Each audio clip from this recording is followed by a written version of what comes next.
Hello, and welcome to Reserve Inspiration's D&D, where I craft a story and my friends help make it more exciting. My name is Aaron, your Galaxy Master, and we're currently playing a sci-fi homebrew version of Dungeons & Dragons. I'm joined this evening by the rest of the Reserve Inspiration team, my friends and players, Mike playing Cal, the Aarakocra Battlemaster Fighter, Lauren as Ti-Tih, the Thri-Kreen Way of the Iron Lung Monk, and of course, Sarah as Captain Emmy Strang, the Fire Genasi Glamour Bard. I don't know why you haven't yet, but if you haven't, or if you have, check out our social medias. We have Facebook, Instagram, Twitter, Tumblr, all the good stuff, and we even have our own Discord page. Definitely go check that out. It's amazing. Sure. So our interesting space fact of the day is that you can actually grow taller in space.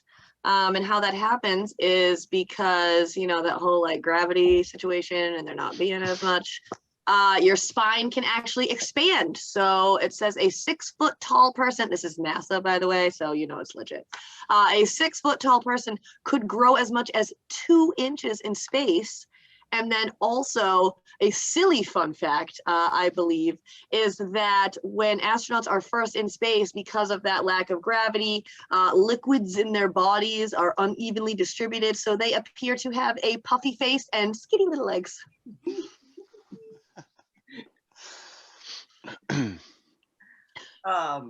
Yeah, so if you enjoy our shenanigans, you can like us and subscribe on YouTube, subscribe on Twitch, and if you have Amazon Prime subscription, then you can do it for free, but you do have to reset it each month.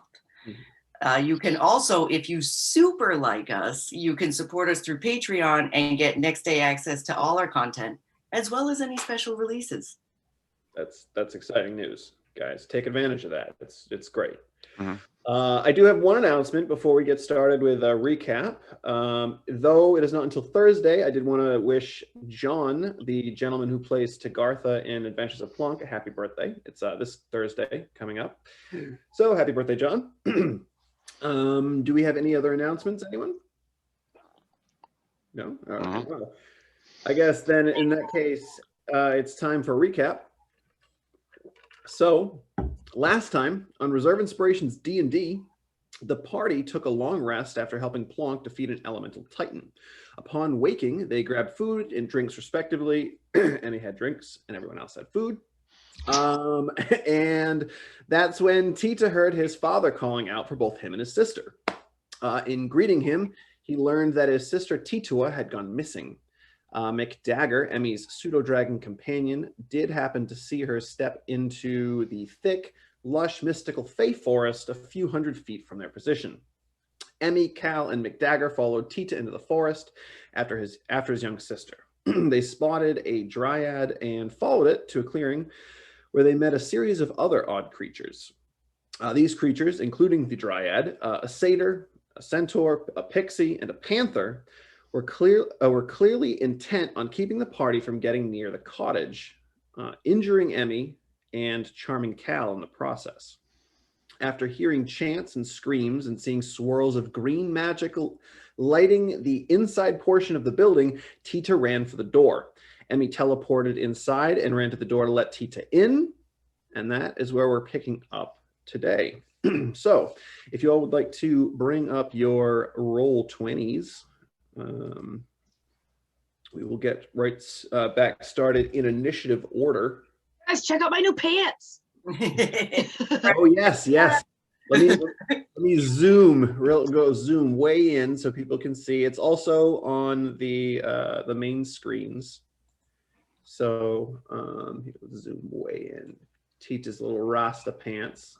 We've updated his character art there. We also have Frankie, which is a combination of Genevieve and Rizzoli's broken bong pieces forged together once more. But yeah, so that's fun and exciting. But anyway, we are beginning with, I believe it was, the pixie gets to go next. Very good. Stand by, I'm an idiot. I said stand by, I'm an idiot. Okay, well, luckily you are not up for a few turns, so here we go. Great news, because my dice was on the bureau. So All right. Well, the pixie, seeing that everyone is charging toward the house now, is going to, what is her speed for flying? Not very far. She's going to, oh, actually, she can get almost to there. Emmy, did you open the door or is it still closed? Sorry, I have some borkers. There's some woofs. That I think I got to it, but I didn't. Like, I asked how it was closed. I don't recall if I actually opened it. Okay. I feel like, yes, you did not go in or whatever. It was part of my plan. All right, so the pixie, this tiny little pixie that you probably can't even see on screen, flies up. It's probably about 15 feet from you now, Ti-Tih. It is going to try once again to entangle you. So all that you see, all these plants that are like up against the house, kind of growing up to the windows, and Okay, yeah. And you see these vines kind of whip out on both sides and grab your ankles and start to kind of hold you in place. You need a strength saving throw, please. Cool. All right, what is that? Okay. Ooh, guys. I'm going to use my fancy new dice. Oh. You're gonna have to I don't even know if you'll be able to see. It's a... That's so cool. All glass and gorgeous. Thank you, too. It's hard to see the I know. You can't see the like gold swirliness, but it's fantastic. All right. So I'm doing a what now? A strength saving throw. Mm-hmm. Let's go, baby.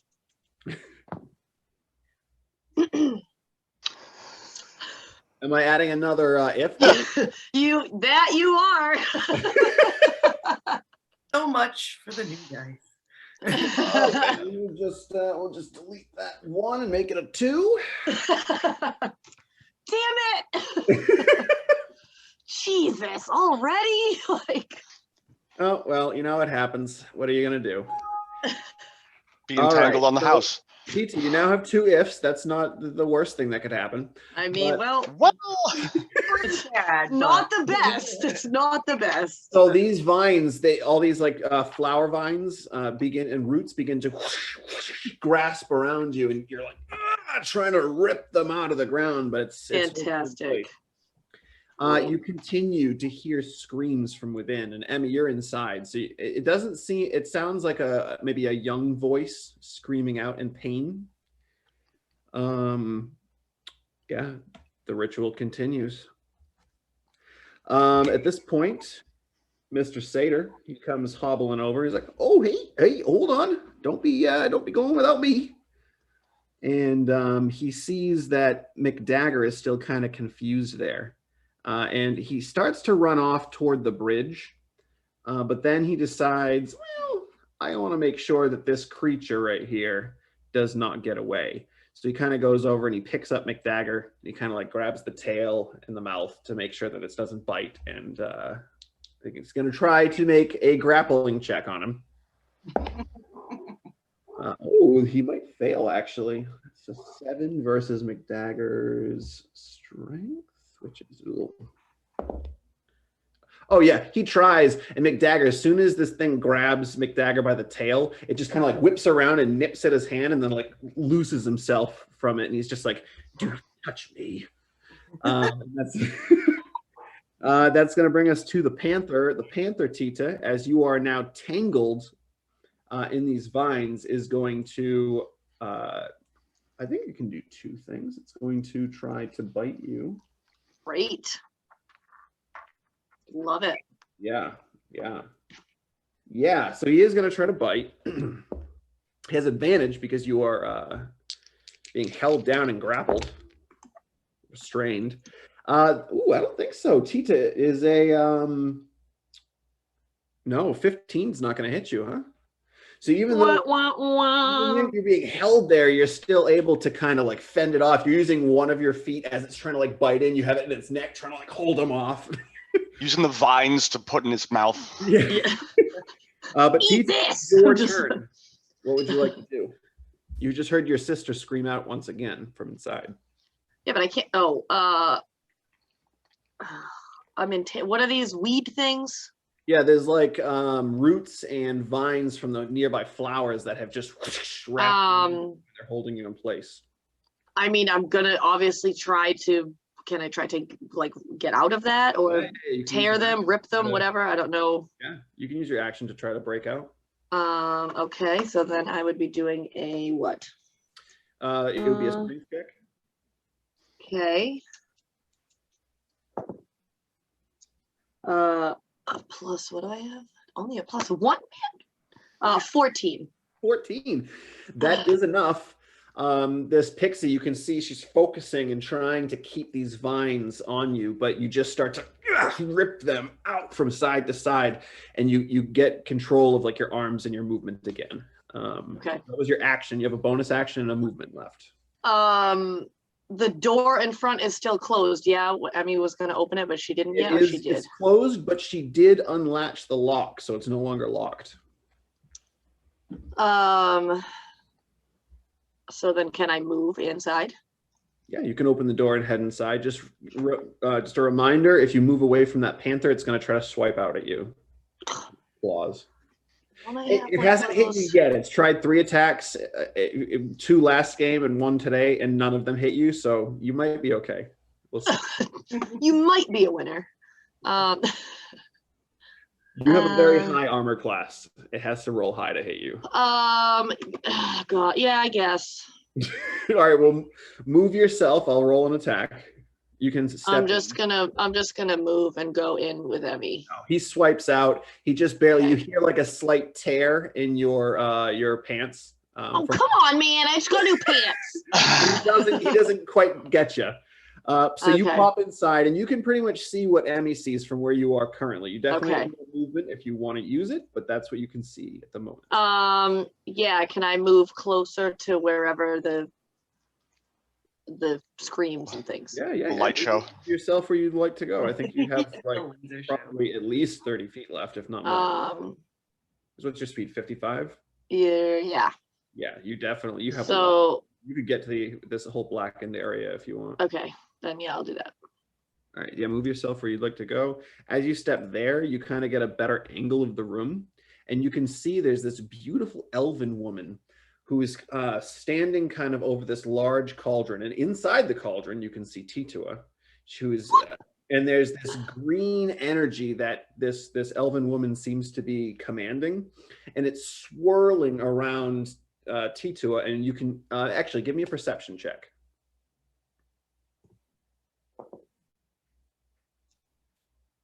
Plus what? Plus 2. 10.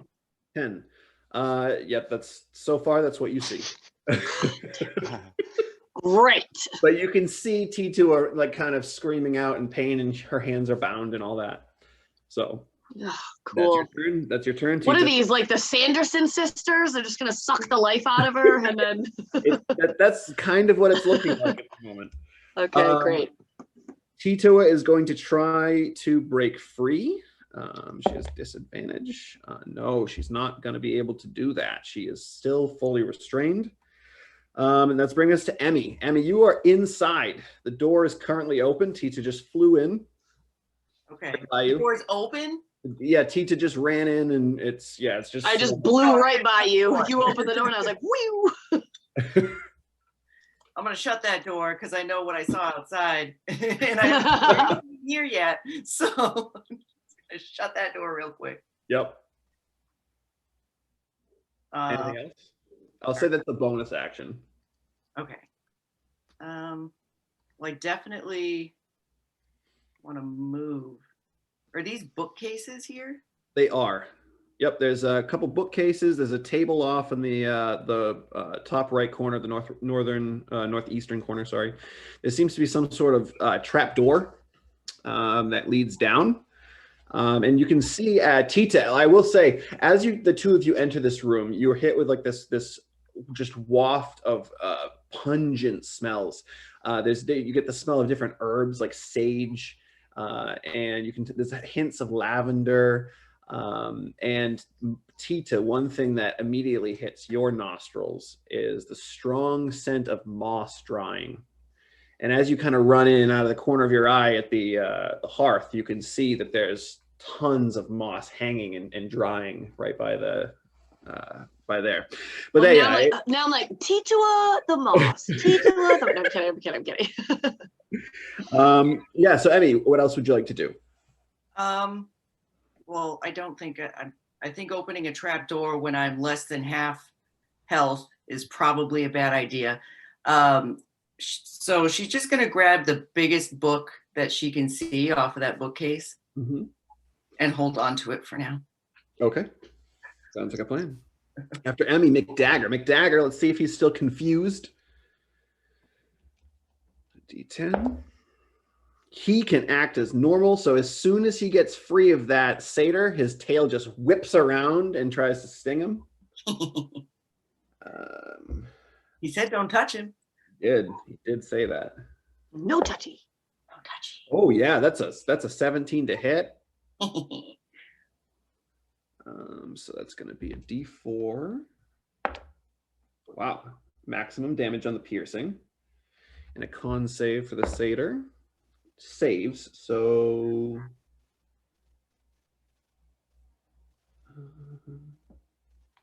oh, he doesn't take any poison. He just takes the little sting. Okay.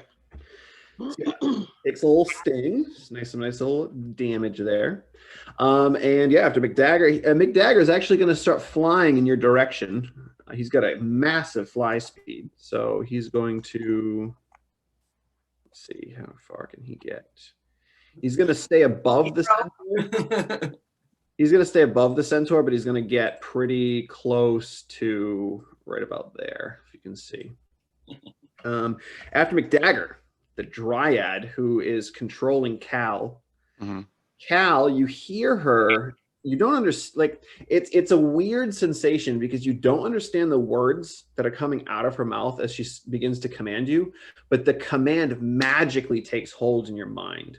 So you hear these words, and translated, they would be to essentially stop anyone from interfering with the Elven Queen. Or the Elven Mistress, she would say. Yeah, so that is her. Actually, what can she do? Can she do anything else? Probably not at this point because she's controlling you. Yeah, no, she's gonna move in a little bit closer and kind of get a better view through the window. All right, after the dryad, Cal, you are up. Oh, cool. Effect on you.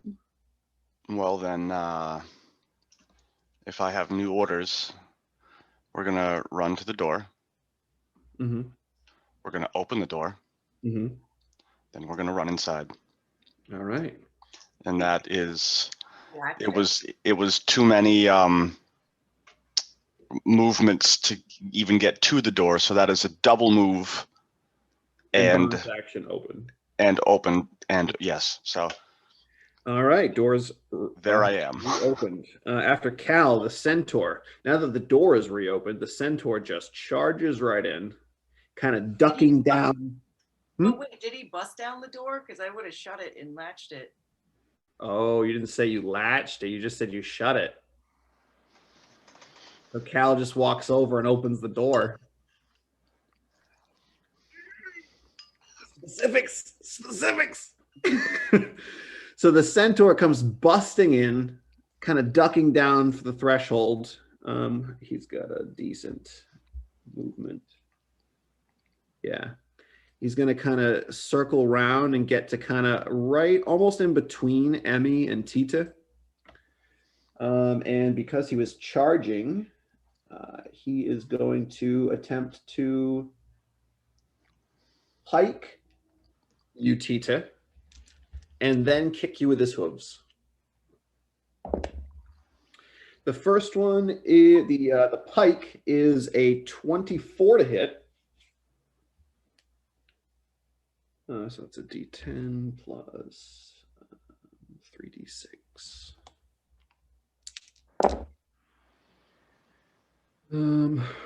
18 points of piercing damage from the pike as he charges up, and with the momentum, it just stabs in deep into your side, kind of almost disabling one of your small arms at the moment. Great. Then he is going to kind of reel up on his hind legs and try to poof you with his hooves. Cool. That's going to be a 21 to hit. And that is 8 points of bludgeoning damage. You just kind of to the face, you just poof, these huge horse hooves to the face. After the centaur, it's back to the pixie. She's kind of running out of things that she can do. She's going to fly right in, and that's pretty much all of her movement. She can just barely see Emmy. So, Emmy, I need from you a where is it? An intelligence saving throw. Hurtful. That's hurtful. Oh, 17 plus 1, so 18. 18. Yeah, you begin to see these crazy hallucinations begin to form in front of your mind, but you kind of push them away, and you're like, nope, we got to save Ti-Tuh's sister. I can't be just losing it right now. So you kind of shrug off the spell, or the incantation. Keep that in mind for later, because it sounds like quite the trip. So if we end up being friends. Hey, girl, hey! Yeah. Ti-Tih, I need another perception check, and Emmy, I would like one with disadvantage from you. As you see, the swirling magic begins to now fill the entirety of that circular chamber of the room, swirling around, and it's Ti-Tua's screams almost become muffled at this point. Now, what did you guys roll for your perceptions? 12. 13. 13. Oh, actually, 13 is your DC. So, Emmy, Ti-Tih, you don't notice this, but Emmy, as you're kind of being harried on both sides and you're trying to like look through this swirling green energy, there's like so much going on. You can almost see that Ti-Tua's face, as this magic is swirling around and she's screaming out, it seems to be getting older. She seems to be becoming more mature in her facial structure as this magic is swirling around. Screw you, Sanderson sisters! This little Stator guy who is trying to deal with McDagger, he's going to try to run across the bridge, but double move. He's not going to get very far. Gets to about there, and then he gets over the bridge to about there. And that's his turn. All right. After the Stator, we are now to the Panthers' turn. The Panther is going to run inside as well. Y'all live in a barn. You can't shut the door. It has enough speed to get right over to Emmy. And it's going to try to claw you, Emmy. That's a 19 to hit. Yeah. Come on, Panther. It's not a lot, but what's the damage? Claw is... Oh, man, that's like nothing. I hope so. 3 points of slashing damage as it's... Yep, 3 points. 3 points. Yeah, you're focusing on this now swirling magic, so up from behind it just comes up and you feel like claws rake across your back. Oh, after the Panther, that brings us to Ti-Tih. Cool. Whatever this ritual is, it seems like it's very close to its end. It's about to complete. It's gonna conclude.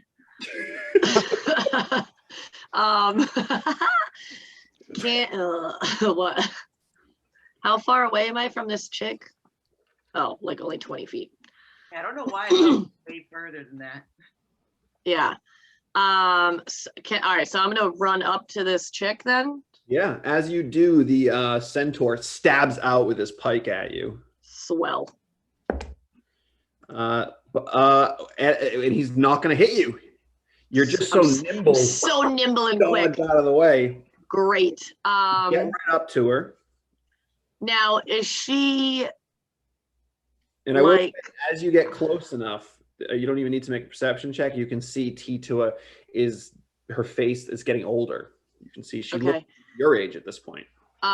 So what is this woman's like fixated? Like, can I kind of Yeah, get her she's from kind of behind and like stood- can I she's kind of like sneak or? kind of stood over the maybe like 5 feet away from this cauldron, and she's kind of got her hands up and she seems to be swirling magic around. So she's not really focused on you. She's definitely focused on what is happening at the moment. Okay. Well, the damage is the same.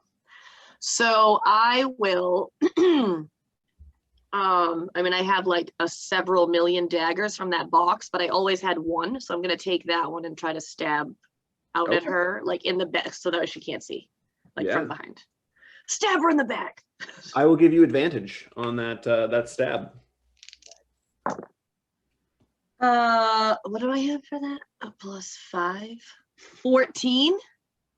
Does not hit. Shit. Darn it. That was your first attack. All right. Well, I'm gonna try it again. A 17. 17 just hits. Jesus. Okay. Max. All right. So 8 damage. 8 damage. All right. And then, so You at hear my, kind of, yeah, so You with have to the look back third and see. attack, so if I've stabbed her, I want to use one of my other arms to just hit her, like while I've got she's like a little pig on a you stick, use- and I'm you just use gonna. your action, so you can use your bonus. It doesn't look like you hit her, you did damage, but it doesn't Yeah. seem like you broke her concentration at the moment. I just rolled her concentration. She's still completing the ritual. Okay. So if you want to keep So- going. Yeah, so I have her stabbed, so now I'm gonna try to like hit her or like kind of. Actually, can't I do that weird like shove somebody out of the way crap? I don't know. I know that with I the bonus have- action, you can't use weapons. It's just your arms. Or No, your- I do. I have a pushing attack. When you hit with a weapon attack, I can use a key point, and then I can push the target up to 15 feet away from me. Yeah, and I would say that if that's successful, she'll have disadvantage on her next concentration check because she's kind of thrown off to the side. So go ahead and make your attack. Do I have to do like a save? It's a strength saving throw. Alrighty. Why is her strength so high? So a 19 to hit. 19 to hit. That hits. Okay, so I'm gonna. So I then, do I do will- the regular damage and that, or no? I just push her away using the key. That's if she fails her strength save, right? Okay, Which I rolled a total of 12. so no, because this says DC 13. No, so she failed. Oh. Yeah. So you push her. Yes, Yeah. that's what I mean. So I just push her. She doesn't take damage from the hit. I'm just pushing her. Like I'm not rolling damage. I'm pushing her away, or I'm doing both. I think it's both. Whatever it Okay. says. If it's a Yeah. pushing attack, then I think it includes attack damage. Then that would be 7 damage, Damn. and I'm pushing her up to 15 feet away from me. So yeah, I she guess just gets into the wall. slammed. She gets slammed into the wall, but she's going to take more damage for that. So it was 7. That's down to that, and then she's going to take an additional. Well, that's probably gone forever. Never to be seen again. That try was that me again. last week, right under the bureau. I was like, well, She took the max 6 points of the bludgeoning for slamming against the Sweet. wall. So total of 13. So let's see if she can. She's got disadvantage on her save. She fails. As she slams against the wall and falls to her butt, the magical energy that she was controlling just dissipates out, and Ti-Tua kind of collapses back, kind of like hanging over the cauldron. And as this happens, you see the hag just, or the elven, I just ruined it for everyone. The elven mistress kind of stand up, and you see her visage change as this hulking, green-skinned, pock-marked, and warded just woman. I knew it! Oh, dare you ruin my regeneration. And yeah, that's her. That's your go, Ti-Tih. It's Emmy's turn now. Ti-Tuh's going to try 3. Go ahead. Sorry. Does everybody still seem controlled then? Like, didn't they all have glowy green eyes? The glowing green eyes are still there. It doesn't see, like, you think that you might have to actually give me an intelligence check. Ew. Rude.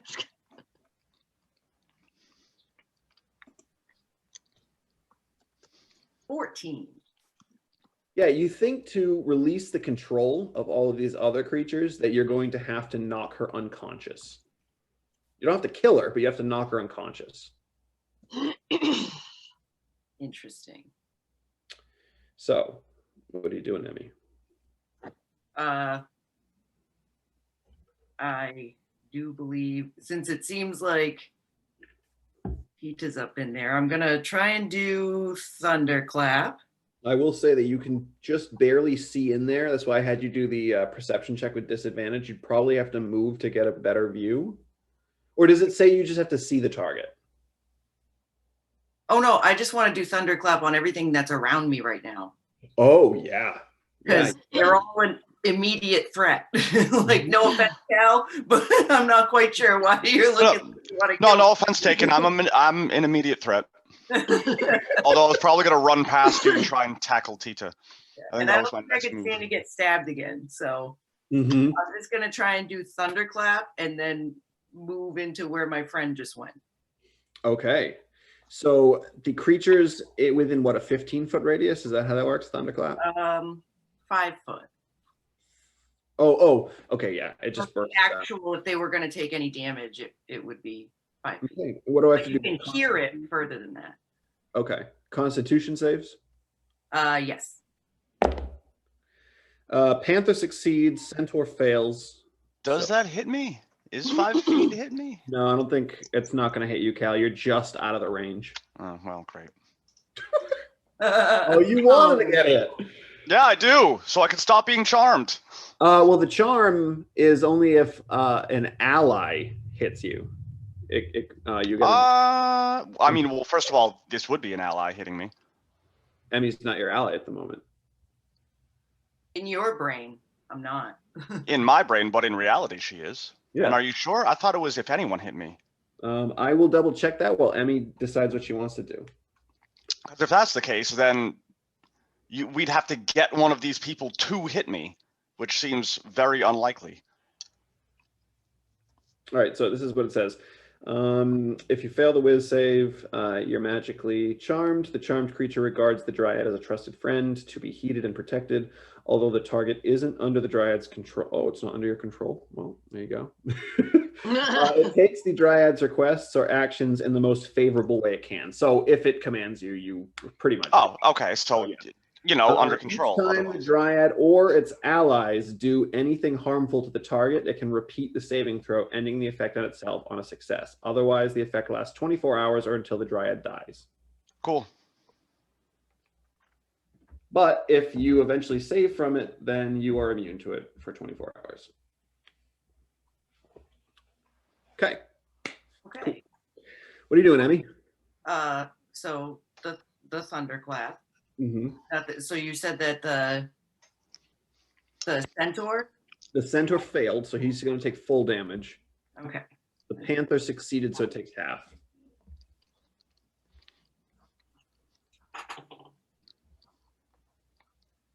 All right. So 5. 5 to the centaur? Yes. Okay. Thunder damage. And then the panther takes 2. Okay. The panther's already kind of looking hurt. All right. So does that blast them back, or is that more just a damage thing? A burst of thunderous sound can be heard up to 100 feet away. So everybody heard that. Mm-hmm. Each creature within range other than you must succeed on a Constitution saving throw. D6 thunder damage. The spell's damage increases. Blah blah blah. So that's about. Oh, it would be more than just 1d6. It was because I. Okay, you rolled it out. Okay, good. Yeah. All right, so yeah, these things take some damage and kind of like kind of get blasted a little bit. Anything else you want to do? So would it be considered an action or a bonus action to throw the book at Cal? I'll say we'll say a bonus action. That's fine. We'll allow it. Okay. I want to try and throw it at him because he's only like 10 feet away. Make a dexterity check. Why can't it be athletics? You're aiming. I mean, technically, if you're throwing something at something, that sounds like sports to me. So that's not so good. Hey, take it up with the writers of Dungeons and Dragons. Either They way, probably don't play sports. Definitely some sporty guys, yeah. Yeah. yeah, they're into it. Yeah, I can tell they've thrown many things. Oh, there are certain thrown weapons that it's a strength based. I believe javelins can be either. It really depends. Oh, well, if you're throwing something super heavy, I would expect it to be strength. But Yeah. a book, I feel like that's more. Dex. What'd you get, Emmy? Biggest book, but I did roll a 14. 14. So Cal, this this blast of extremely loud, thunderous energy. You see the centaur and the panther like reel back. And then just as you kind of like look over, you just see this book just hit your shield. You're gonna look down, look back up at it. Just doesn't even move. Just Is that all, Emmy? I think I might yell "Wake up!" and then. McDagger. Oh yeah, McDagger comes flying through the door, tackling this pixie to the ground. Just on top of it now, trying to bite at it. All right, so that's McDagger. The Dryad. She's just going to move kind of right inside next to you, Cal. And she can't really do much else. Actually, she is... no, that's probably good. You see... Cal, your turn. All right. At this point, Cal is unsure what to do because the Dryad said, stop them from preventing the thing, and then they prevented the thing. Mm-hmm. So Cal's going to go back to his first objective, which was defend the Dryad. So is going to stand next to the Dryad in defense of the Dryad. Would you like to take the, what's it called? The dodge action so that if any attacks come your way, you have advantage? Or they have disadvantage, sorry, to hit you? I want to actually ready brace as a maneuver, which is if anyone approaches me, I will attack them. Okay. Because yeah, if essentially if they come near the Dryad, I want to attack them. Yeah, you can absolutely do that. All right, so that is your turn, Cal. Fantastic. The centaur. Man, I think he's gonna go at. Well, actually, no. Emmy's not the threat to his mistress at the moment. Ti-Tih is, so he's going to charge in. Is it going to be enough? Emmy, you do get to punch him if you want. Yes. He's gonna gallop towards me. Yeah. Punch him in the kneecap. You can, yeah. Emmy, you do get to yes. All right, so it gets its charge. If it's 30 feet away, it does not. So it does not get its charge. So it just runs up to you, Ti-Tih. And it's going to try to kick you with its hooves again. Except that's probably going to fail with a 15 to hit. And then it is going to try to slam you with its little horns on its head. Also the same 15 to hit, so that's another miss. So he comes in, he's like with his hooves, and you just deftly move out of the way, and then he comes to just headbutt you, and you pretty much just take him and headbutt him back as you're a monk, so it doesn't do anything. Yeah, I do. And as that happens, the pixie is going to try to break free from the dagger. That is a complete fail. Its extreme weakness is like trying to get up. Now the hag gets up, looks around at what the situation's like, Taking an inventory. and she is going to. This has gone far enough. And she puts out her hand and begins to make some sort of magical incantation with her hands. Ti-Tih, I need you to make a wisdom saving throw.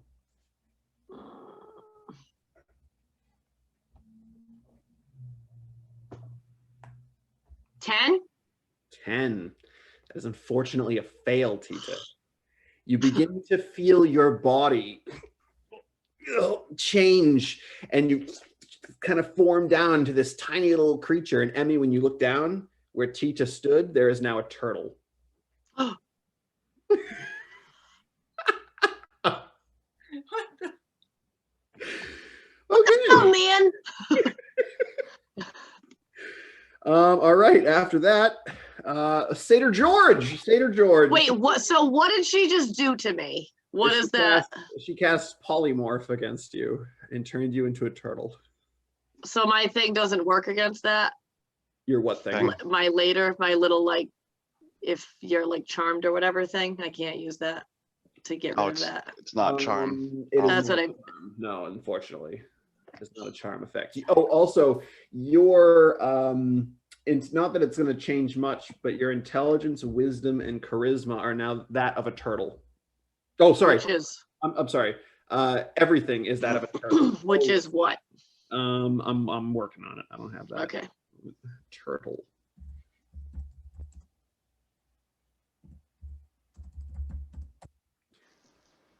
Okay, Turtle 5E stats. Let's see what we got going on here. Your strength, you have a -4 bonus to that. What the? Oh, God. Your dexterity, you have a -3 bonus. Oh my! I'm dead, guys. Well, what if it was a ninja turtle? Then wouldn't I mean, it's a monk turtle. I just whip right into Raphael. I take my size out. Your constitution is a 0, +0. Hey, that's not bad. Yeah, your intelligence is a -4. Your wisdom is 0, and your charisma is -2. Cool. Also, I'm like Zoxa. Yeah. I will Minus everything. I will let you know, as a reaction, you can withdraw entirely into your shell, giving yourself a +5 to your armor class and advantage on all Constitution saves. Yeah, but does my armor class stays as is +5, or is there? Do I have a Oh new no, turtle armor the class? armor class is 17, and it would become a 22 if you fully go into your shell. Okay, and that's a reaction, you said? It's a reaction. Great. Yep, and then you also have a bite attack. You have a +0 to hit. If you hit, you do 1 damage. So we're good. We're good. I'll just start nipping at toes. Emmy, being someone who knows about this type of magic, give me an Arcana check, please.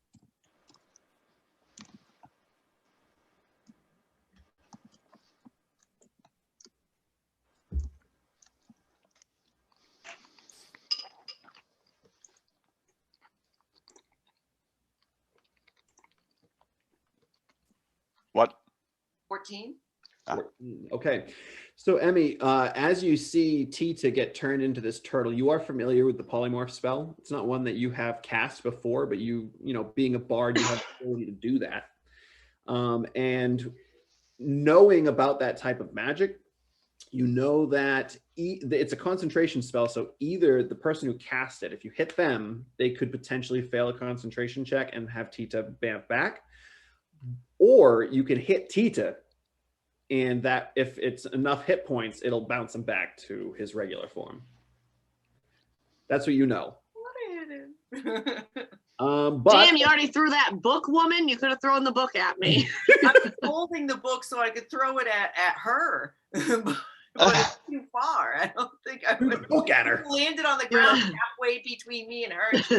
You're like, yeah, dude. Oh. Stator George needs to use his entire turn to get in. He's going to kind of circle around right here to the other side. And he can't do anything yet, but it looks like he's about to use his short sword to strike at Mick Dagger. Then it's Panther's turn. The Panther is going to take a swipe at you. This time it's going to try to bite, especially since you blasted it with that energy. That's a 19 to hit. Why am I rolling so high against you, but so low against Ti-Tih? What are you trying to do? Kill me? So that's a default. Okay. Wait, you're hitting me? Yeah. Yeah. That's what, 3 points of damage again. I keep rolling so low. The thing bites out and just barely catches your ankle as you kind of pull away, causing a few points of damage. Nothing too bad. How are you looking right now? Crappy. I'm at 14. You're at 14, which is your threshold for bloodied. So let me bloody. Mine is 9, yeah? What's your total hit points? 45. So yeah. It's 11 now. It's gone up. Oh, sweet. Cal, I think yours is like 15 or 16, something like that. I don't know. Yeah, I believe that's right. Anyway. Did you ever get to punch that centaur in the kneecap? Oh, when he ran, did you make the attack? No, you started rolling for his attack. Oh. On me, yeah. Yeah, roll to hit him for sure. Yeah. This guy needs to take some damage. All right, 17. She hits him in the kneecap, 1 damage. I'm kidding. Hey, that hits. 17 hits. No, it was 23 altogether, but that's 23 absolutely hits. Yeah, with them their knuckles. Definitively hits, in fact. All right, so still it's the minimum, but the minimum is 4, right? Okay, yeah. Because it's 1 plus your strength bonus plus your knuckle thing, your brass knuckle bonus. So yeah, so that's all right. So yeah, you cause he kind of like buckles. That's probably why he failed at hitting Ti-Tih both times, because you kind of messed up his kneecap. So after George and the Panther, Ti-Tih, it is your turn again. You are a tiny little turtle, just kind of standing there. Looking up, you see this massive, and now you're tiny, so it is huge compared to you, this huge horse-like creature stomping down all around you. What would you like to do? Just so you know, when you go that high pitch, the audio doesn't pick it up. You just That's great. Yeah. Just the neighborhood dogs can hear me. Yeah. Damn it. Well, I don't even want to go after that thing because he is just going to stomp me. Mm-hmm.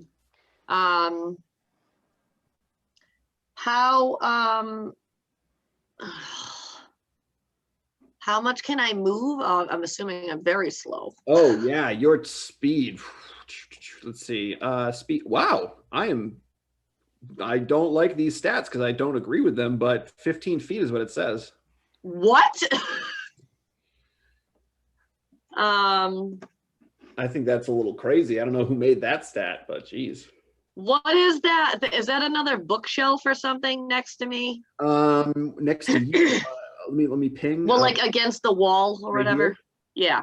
That is another bookcase. Yes, there's a ladder that leads up to like a loft of sorts.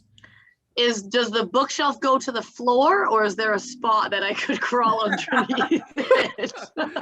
You know what? We're gonna roll a percentile die. And then I hope that while I'm under it, Emmy hits me, and then I become regular, and I tip the whole shelf over. I hope that happens. I rolled on the percentile die a total of around for a broom. Yeah. kind of Just sweeping them out. Yeah. I rolled a 3 on the D100. So yes, there's enough room for you to kind of squeeze underneath as a turtle if you'd like. Sweet. So I am gonna go hide under the bookshelf. I don't want to get in my shell just yet because then I won't really be able to see. Right. So I'm gonna go under the bookshelf and then just be facing out so I can see obviously the feet of the centaur, the little haggly bitch across the way, and then I'm just gonna I'll be ready. Oh, speaking of the haggly bitch, let me turn her into a hag.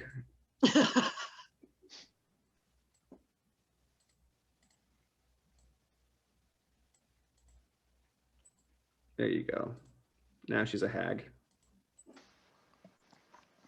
Good, I was worried. Now she's looking Yeah. the other way, flip it horizontally. Now she's looking at you guys. Okay. She was, yeah, okay. Anything else, Ti-Tih? That's it?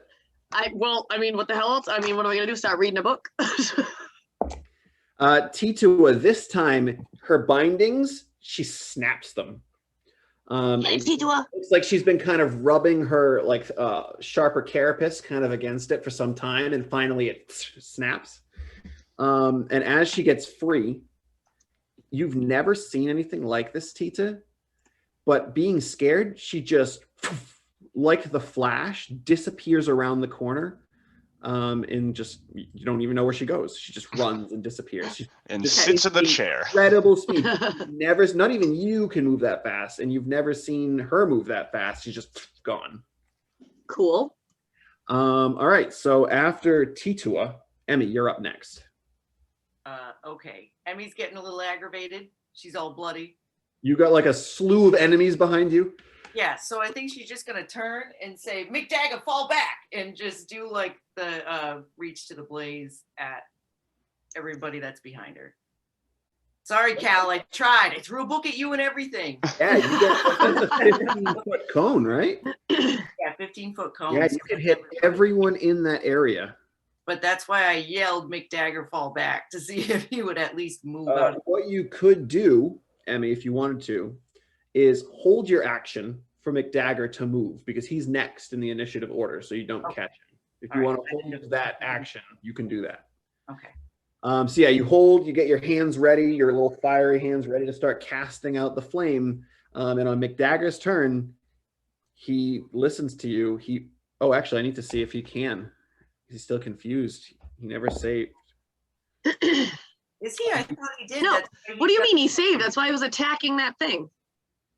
Yeah, they're like grappling right now, and the pixie's Really? going.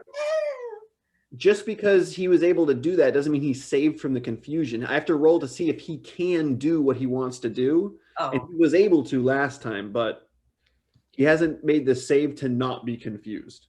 Luckily, I did roll what he needs to do what he wants to do. So he knows the extent of your flame. He just flaps once and kind of dives and rolls out the door, giving you that moment to let off the flame. What is that? Dex saves from everyone? Yes. Okay, so we got Cal, if you could make one of those. The Panther. Emmy, can you roll your damage as well, please? Okay. Panther takes half. Dryad takes double. Rolled a 1, and she's pretty much made of wood, so she's going up in flames. Made of wood. Stator, what's your DC? 14? 14, yeah. Stator fails. Pixies has disadvantage because it's on the ground. Also fails. So the Panther, how would you get, Cal? I rolled a 17. Which is a success, and with your shield, you take nothing. Correct. Okay. So look at that, Emmy. You didn't even hurt him. Everyone else, though, what was the damage you rolled? Sorry. Once again, borking. I got 9 total. 9. All right. So that's going to be fire damage. 4 to the Panther and 9 to everyone else. So, Cedar. 9. 2. And then, sorry, all of the math. pixie. Oh, the pixie's dead. Aww. The pixie just you just this tiny Can I little start thing. clapping? Will she come back? No. No, I can't clap it. You see this tiny, thin little charred body, no wings. There's just ash that blows away from that. Jesus. The dryad takes what, 18 points? Oh my god, the dryad's barely hanging in there. Damn it. Yeah, dryad is still up, but it's real hurt. Crap. Now Cal's gonna want to kill me. Yeah. Yeah. Yep. Target on your back now, bitch. So McDagger dove out of the way. His turn is still active. He can't really do much else. Does he feel like being a bullet right now? Yeah. Let's see. He gets the idea that it might be a good idea to try to get back into the room, just, you know, a different way. And he tries to go in through a window, but like a bird, just he's going to try to shatter through the side window into the other room, but just hits it like a bird. So It's a long day. it's been a long day. He's just kind of outside the window over here now, all sad. After McDagger, the dryad is still, flames are licking off of her wooden exterior, and she just kill her. That's what you hear, but no one else understands. You just hear like another language. And then after her, that's going to be you, Cal. All right. Well, yep, that's You're going to have to probably circle around the panther a little bit. definitely enough. You have to kill me now. Enough. So I'm going to step over here.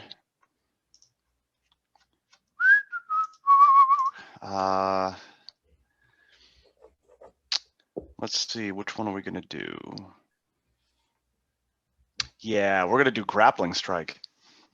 Yeah.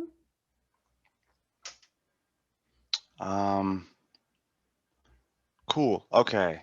So roll to attack. Yeah, that definitely hits. Ooh, I got an 18 on the dice.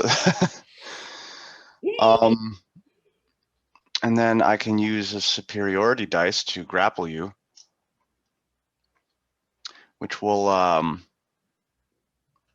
yeah, so I'll do the attack first. So that hits, and it's 1d6. Oh, okay. So that's 4 damage. Ooh, all right. I don't do a lot of damage. And you kind of get slammed and shoved by one of Cal's shields. Your lip starts bleeding. And then I'm going to roll to grapple, and I get a, let's see, I add my superiority dice, which is a d8. Emmy, roll in athletics or acrobatics to try to break the grapple. And then plus this.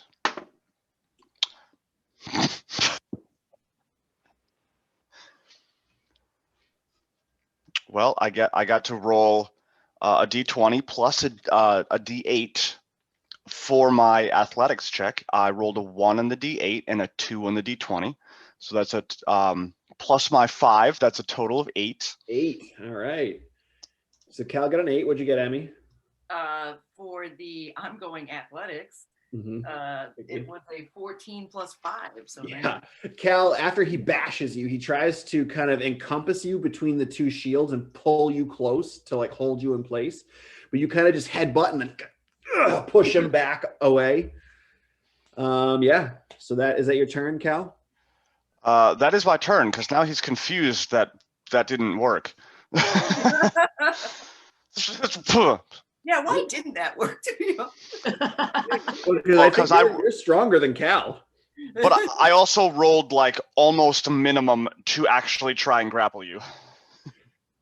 Well, I would like to think that Emmy has quite a bit of, bar brawling experience. So Yeah, that's probably true. Yeah. So, as you kind of push Cal away, Emmy, you feel 2 massive arms from behind just kind of loop up under your arms and try to grapple you as well. That is going to be grapple with advantage. You just get a regular either athletics or acrobatics to get away.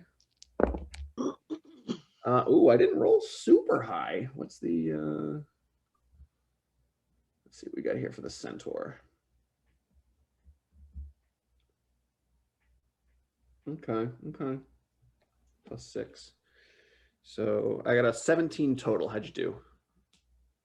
No? Didn't beat that. No, didn't beat that. All right. Plus He 4. kind of like loops. He loops his meaty, strong arms underneath yours and just kind of holds you to his chest. You're kind of dangling there for a second. Yeah. I'm really resisting the urge to make a double team joke that, but it's really inappropriate. So we're gonna move past that. The hag begins to kind of walk around and kind of get a visual on you, Emmy. And the centaur kind of turns with you in its arms. And she's like, "Why have you been disturbing us?" Wait, me personally? Yeah. I'm just here with a friend, with another friend, and then there was another friend, and as this conversation's happening, the other entities begin to kind of circle in slowly. And well, the pixie's dead. I'll get rid of that. And just kind of moving into the room so they have better visual. The panther kind of takes a step back and backs off now that you're grappled up. Cal, you can kind of ease a bit and back up if you'd like. Now that I mean, I don't know. Is that what the Dryad's telling me to do now? Because you're my last order was kill her. No, yeah, you're still in line with Dryad. You're still protecting her. Oh, but she did tell you to kill Emmy. That's correct. So she would. If we're gonna still go in order, I'm gonna try and kill her. Yeah, no, she would. She'd go before you anyway, so she would call it off. Okay. Right. I was gonna say for the moment. Can I possibly ask the hag why she's doing this? Well, yeah, you can. I'll just say, why are you here? Well, when you live as long as I do, you essentially need to rejuvenate yourself. And as she does that, you see her long finger. Say, oh, sweetie, they got creams and all kinds of balms and ointments you can use these days. And she has these long fingers that kind of curl down with long nails, and she kind of like puts the long fingers together. Ointments and salves, you say? Please enlighten me. What's your passive perception? My passive perception is 15. 15. Oh, okay. So no one notices this. Great. That always sounds like fun. While this is happening, no one sees, but Ti-Tih, as you're kind of like poking your head out from underneath the bookcase, you feel yourself begin to start to be lifted and very slowly just kind of moved across the room and then back around behind the hag until you look up and you see Ti-Tua holding out her hands and just kind of holds you. And she looks much older. She looks older than you. And she's just kind of holding you, looking around. Like, Ti-Tih. She doesn't know what to do. But yeah, so you're now currently in turtle form on the opposite side of the room over here with Ti-Tua. Okay. Oh, let me make Ti-Tua older. There she is. All right, so the hag is kind of interested, Emmy, in what you have to say. Oh God, how do I get? Yeah, I'm gonna say you really just don't need to resort to. Well, I mean, I'm not gonna call it homicide, but theft, at least, to look pretty these days. Well, it's not so much the pretty factor. If I wanted to look pretty, I would just do this. And she just kind of waves her hand, and this beautiful elven mistress form, it reverts back. She's like, what I am looking for is longer life. And she kind of just, you know, her fucking long ass fingers are super creepy and spindly. She's got like one of those Spindly noses, like just a typical witch, you know, Yeah. typical witch. But she's currently in her beautiful elven form at the moment. Emmy's turned on. She's like, damn, I don't know what to do now. Yeah, I know. Like, I don't want to tell you you look better now, but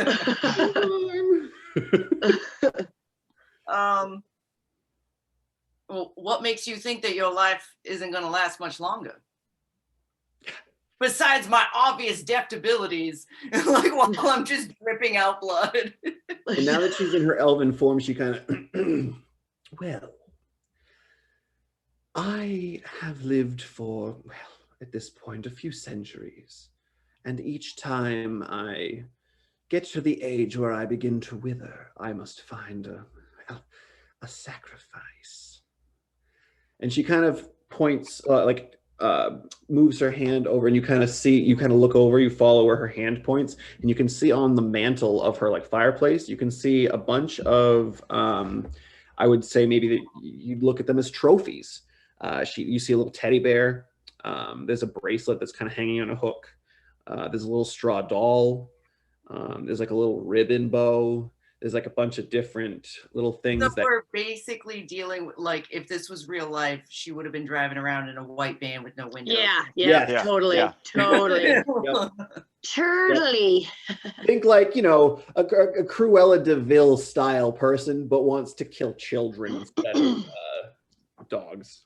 So great. So this just turned into an episode of SVU. She's got trophies of children on her mantle. Yeah, man, I really just don't know. Like, kind of, my hands are almost literally tied right now. I don't really know. Am I not also, though, creating a diversion at the moment? You are, but for what you don't know, because nothing seems to be happening. The hag didn't see the mage hand moving the turtle toward Ti-Tua, but with your passive perception facing her, you would have seen it. So okay, you so I saw saw a turtle floating across the back. Yeah, and you can kind of make out among the hanging, drying moss and other vegetation that's in there, as well as there's a few pheasants hanging and other things drying and curing. You can see Ti-Tua in just kind of among it, holding Ti-Tua as a turtle, just looking at it, like shaking it, like, I don't, what do I do? But yeah, that's what you see. Is there anything that you want to do? I mean, I can't really do much of anything at this point, but because I feel like Mr. Man that's got me all clinched up could literally rip me apart. Like he's just beaten the bejesus out of me. I will say, looking around the room, kind of taking in your vicinity, you can see that dryad looks really, really, really hurt. And you know, with charming and whatnot, if she goes down, Cal is free to be himself once again.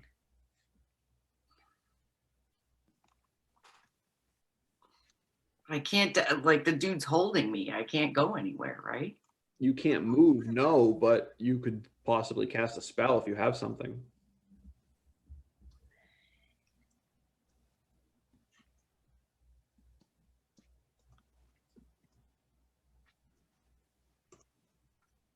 I mean, none of them actually do damage, so she's not going to go down. Unless, I feel like, no. I can't move my arms. Well, if you have nothing else to say to me, then I suppose your time is ending. And she kind of looks to the panther, and the panther kind of looks like it's about to just start tearing into you, Emmy. Okay. Any last words?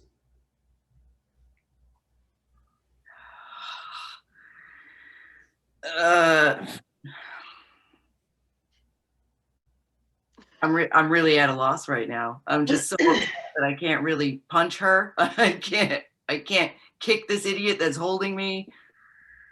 You could attempt to kick him, but you know, not gonna do anything. I'm worse The off. hag's so pretty now. You're like, can I get your number? No, that's why I'm just kind of like, well, how close is she to me? Well, actually, I need to turn the centaur around because we flip him horizontally. He would be here. You would be like here. So she is currently about 10 feet away from you. Cal is about 20. The dryad is about 22. All right, and I know the dryad's not doing so good. I can't actually see it though. If you kind of crane your head and look over your shoulder, you could kind of barely see her, like hidden behind Cal's shields. You can just kind of barely make out like bits and pieces of her. Okay, can I try and cast Crown of Madness on her? Oh, okay, sure, yeah. What is that for? What do I need to do? Wisdom save. Dryad wisdom. That is a total 7. Ha ha! Excellent. So this crown, this blackened crown, forms atop her head with all these spikes, kind of like the Jesus one, the little wreath that they put on top of his head. A crown of thorns. That's what we're going with. If you will. I And do like the Jesus one. That's right. the green glow that was in her eyes just kind of flickers to your orangey magic color, Emmy. Your fiery magic. And she just kind of looks there waiting for orders.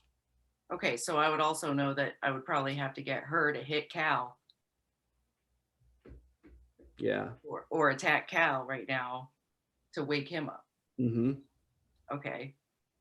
Can I do that? Well, it has to use its action before, like, to do that. Yeah. And now, as you're kind of doing these things, the hag's like, Felanius, please take her outside. I don't want blood soaking into my floor. And the centaur turns and begins to carry you out of the building. Felanius? Felanius, yeah. Hmm. All right, so they begin to, with the panther in tow, begin to make their way toward the door. What would you like to do before it exits with you? Can I get that? Are we still in initiative, or can I get that? At the moment, we're kind of out of initiative because she's sending you out to your death. She doesn't really notice what you're doing with the because she kind of turned back and she's all flustered, and she goes over to her desk and is looking at the scroll that's on there. Having them take care of you, and they're leading you out the door at the moment to kind of, I guess, rip you apart right outside. Oh, excellent. Yes. So I want to try. I want to have the dryad there, like hit Cal so he'll wake up. Like I need. What do you say to her? Huh? What do you say to her? Well, she wouldn't understand me anyways. Would she? Yeah, but your control, it surpasses her ability to not understand you. Okay, I want to tell Same you. thing why I can be controlled by her. Yeah. I'm gonna tell. I need you to wake up, Birdman, and help me out.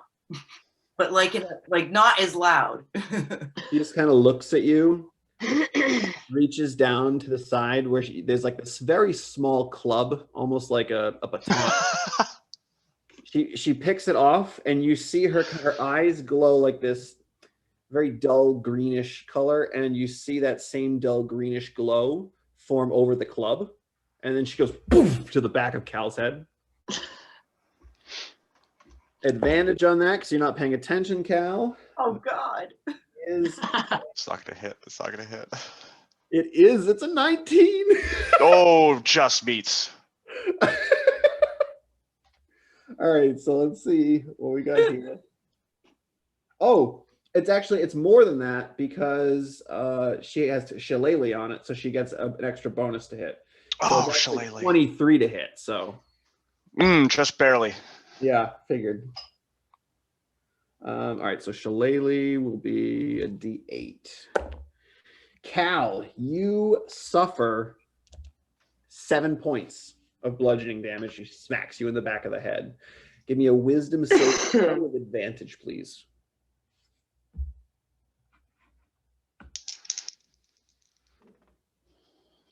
Oh, thank God. Okay. That's, well, it's still a -1, but it's a 16. 16. As you get hit in the back of the head, you look at your assailant, the person who you swore to protect, and the charm fades. You now have control over your own mind, and you see Emmy being carried out. You don't see Ti-Tih anywhere. Things look bad. And if you'd like to react, we're going to go back into... All right, let's re-roll initiative. Me too, even as a turtle? Even as a turtle. You're actually, Ti-Tih, you're going to use the turtle's dex for your bonus for initiative. -3? All right, let me roll real quick for all these things. Dryad. Okay. Hag. Hold on, that was cocked. Oh, may I ask a question? Are we Yes. going Even to take see a you. little bit of a break? I just might need a restroom moment. Yes, we are about to do that right before we go back into combat. I was just going to get All everyone. right, my spidey sense was tingling with the You knew it was up. Your spidey sense. I just wanted to get these numbers down before we go. All right, and then who's left? Oh, Ti-Tua.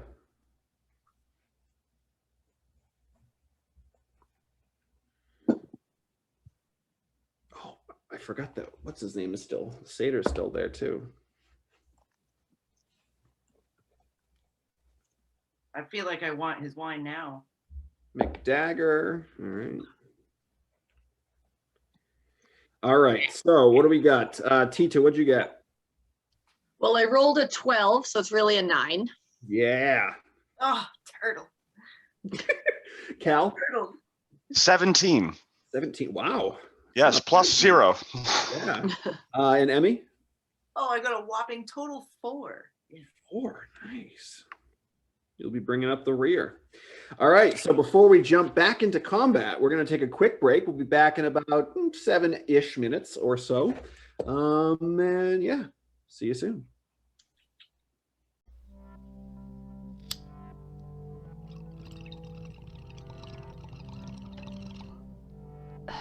So, what am I supposed to be doing again? Oh, right. Updating you about what I've been up to or whatever? Honestly, Green, a lot's been going on. I mean, I know I told you about my family already, and how I have my great-granddad T-Sip's pickaxe with me, because I used to be an excavator back on Pandemonium. Yeah, I say used to, because I don't know if I'll ever do that again. Been zipping around, actually, I don't even know where with this crew. Speaking of the group, they're fine, I guess. Not sure what I'm gonna do now, though, that Plonk is gone. She was my sidekick, you know? Used to carry her around everywhere with me. I mean, she was actually pretty frail and small. We got into so much trouble. Like that time we were messing around in the escape pod and then actually detached from the ship. Totally wild. Good thing I played that stellar video game so much, cause I feel like it kinda trained me how to fly that thing. Another thing that's far out is this totally hot girl I met. And by hot, I mean she was literally made of fire. So frail and sexy, Green. Totally burned me though. We messed around a few times, and then she just took off on a stolen ship. Guess that's why her name's Bernadette. So, I know you know I love smoking moss and making bongs. Damn, come to think of it, I've broken 2 already since I've been here, Green. Lost Genevieve early. Rest in peace, Jenny. And Riz, oh, so stellar. Rizzoli, our time was cut so short, girl. Too short. Speaking of moss, I almost forgot. I got a little daring and bought this, other stuff. A spray. Totally crazier trip, Green. We were out at this nightclub. Got this totally stellar vest to wear. I look fresh as Frel in it. Wait, what was I talking about? Anyway, who knows? We're gonna get caught up in something next. Whatever that is. I think we're going to Zox's planet soon. He's pretty sure it's frozen over. Dread like that is happening everywhere, Green. I heard some planetary news report that Pandemonium is under siege. thrives in forests fighting over surface territories? Sounds crazy to me, Crane. My dearest Twee. Oh, the things I've seen.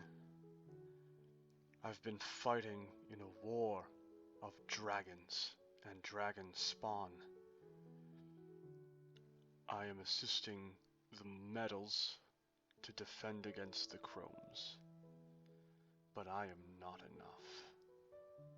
They are losing. I've met a great sorcerer, Tagartha. He can control metal with magic, and he is a powerful ally. We held our fortress for a while, between my shields and his magics. But we were pulled away for something more important.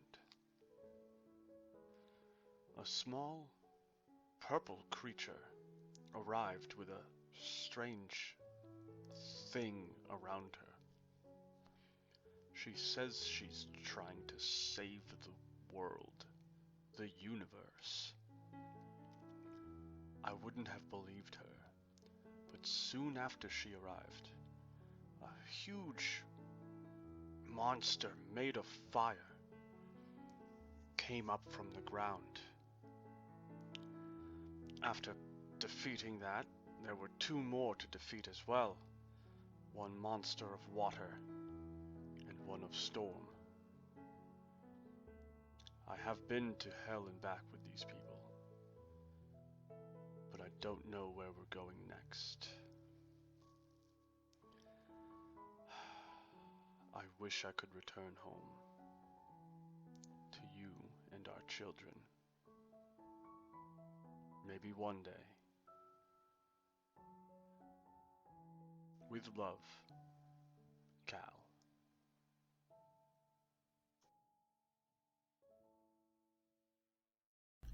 Ladies and gentlemen of the jury, it is with great humility that I come to you to beg forgiveness for the wake of damage that Miss Strang, I'm simply interviewing you. What's that now? This isn't the court, which, by the way, you are doing next week. So, Captain Strang, tell me how you got where you are currently. Oh, that business. Well, that's a horse of a different color. Let's see now, where to begin? Oh, yes. What am I doing here with these folks? Well, I can't help but be attracted to the miasma of chaos, which is why this current band of jolly travel buddies piqued my interest. I suppose I just gravitate to the crazy, so to speak. Ever since I was a young lady, I had a thirst for entertainment, seeing it, being it, which certainly kept things interesting. My mother loved my imagination, my charisma. May she rest in peace, that darling, loving soul. My father, on the other hand, well, let's just say that he didn't share my love for the theater. Young ladies are not meant to be heard, and they're meant to be admired. Gross. Being preened to fit into high society was a real awakening. My father looked so proud every time I would perform like the young debutante he expected. Yet I found the whole dog and pony show to be tired and antiquated.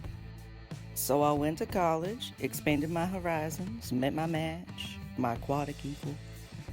Classic story, really. We meet, we fall in love, we make grand plans together, and alas, duty and status destroy your hopes and dreams. She was the very beginning and end of my taking anything seriously. But I digress. What doesn't kill you makes you stronger and all that garbage. My father gifted me a ship when I was of age, and I set out for the great unknown. I grew up, grew out, and lost my way. As my reputation precedes me, I'll tend to be known as one who indulges in liquid courage as a means to an evening's end. If I can't be truly happy, then why not forget the whole day entirely? Nobody wants to get close to the drunk clown. It gets dark sometimes. Lonely. And then, lo and behold, I happen upon these creatures, thrown together by circumstance, bound by honor to protect one another. I admire their connection. I crave it. So to be concise, I find myself following these folks like a shadow because, well, I like them. It is a great benefit of life to be able to choose a family, Can only hope I don't drop a turd in the punch bowl. And welcome back. So, apologize because I just realized I never had the map up the entire time for the audience. So, sorry about that. It's up now. It looks fantastic. You guys can get the inner workings of this beautiful house. But yeah. Cool. Yeah, it's good stuff. Anyway. Way to go, man. Thanks. Be quiet, you're a turtle. Oh. Yeah, so we're picking back up, jumping back into combat, because Emmy got Cal uncharmed, which is exciting news. So it's started all over. Here we go. We're going to jump back in. The Panther and the Stator get to go first. I was really hoping the Panther was not going to be one of the ones to go first. Yeah, the Panther is going to go first. It's going to run toward you, Cal. Oh, okay. Yeah, that's fine. And in that case, wow. Well, no, that's for the best. I did not want it to go after Emmy. All right. Well, the Panther is going to claw at you. Lies, it's going to bite at you. Either one's fine. I believe that's only an 18. Ooh, that is one too few. It is one too few. So it gets like it charges up and tries to bite in. Oh, you know what though? Did it have enough room to? No, it didn't. Okay, so yeah, it doesn't do anything. That's great stuff.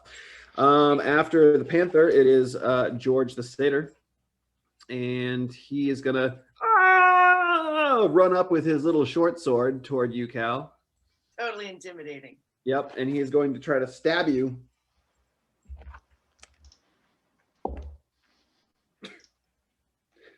He would have to roll so high to hit you.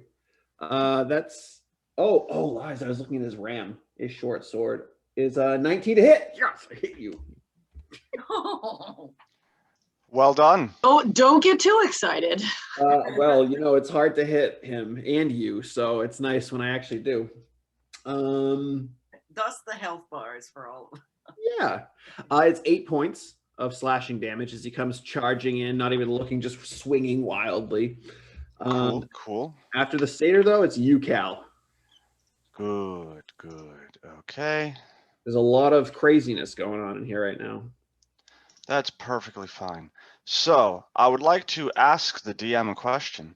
I have 2 attacks per turn per action. Does that mean I can make one attack move and then make a second attack? Yes. That is beautiful. Cool. So I'm going to do that, and I'm going to start with slapping this dryad that's right next to me. Okay. Because... Well, just so you know, and you can see this as you turn around, her eyes are glowing orange, not green.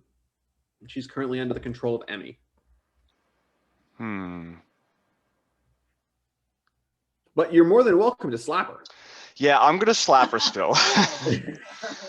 Because on the off chance that she gets uncharmed and can do that again, I know that you said that I know that he can't be charmed again because he's out of it, but he doesn't know that. Doesn't know that. Screw the dryad, the thing, whatever. Attack. And that is an 18 hit. Well, yeah. Beautiful. That is going to do 7 points of damage. Yeah. One was enough. My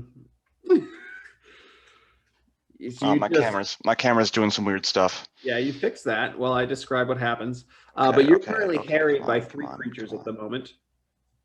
And you you have 2 of them kind of in front of you. You just get slashed by the Stator, but you just kind of whip around, bam, to her, and then focus your full attention back on these 2. Mike, if you have something white, you can white balance it again. Make sure to... I will try and do this. But don't put it all the way up against the camera. Yeah, give it a second. White. And slowly take it away. Hey! Like magic. It's like magic. Thank you, sir. Okay, so now after slapping the dryad, it is gone now, correct? The dryad is gone. I will take it off the map. Perfect. I'm going to, I hope, if I can move here and still be within this this panther. Yeah, you can do that. Just a heads up, if you do that, the satyr will try to swipe out at you. I am really not worried about it. Okay. George going at it right now with his short sword. That's a 7 in total. So Hit? what? A hit? To hit 7 in total. He rolled a 2 and he has +5. So okay. Perfect. Okay. So I'll stay within the area of the panther. Am I within range of the centaur? Centaur? Yes, indeed. Perfect. So with my second attack, I will be making a goading attack. Oh, okay. But I have to hit him. Well, would you like to explain what a goading attack is for the audience, as well as me? I don't know. I will. So I hit him with an unnatural 20. Oh yeah.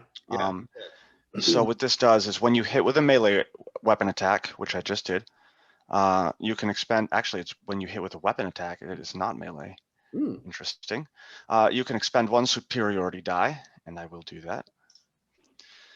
Add the total of the to the damage roll, and the target must make a Wisdom saving throw, DC 13. On a failure, the target has disadvantage on all attack rolls against targets other than you until the end of turn. Okay. That right there is a 9 total for his Wisdom save. Ooh, that means he has disadvantage on anyone else but me. And he also takes 6 points of damage. Ooh, okay. Oh, wait. Plus 7 points of damage. So it's 13 total. Whoa. All right. That's much better. Yeah. Nice. Cal doing some damage. All right. Anything else, Cal? You did some movement. You did your bonus and everything, so you're good to go? I am good.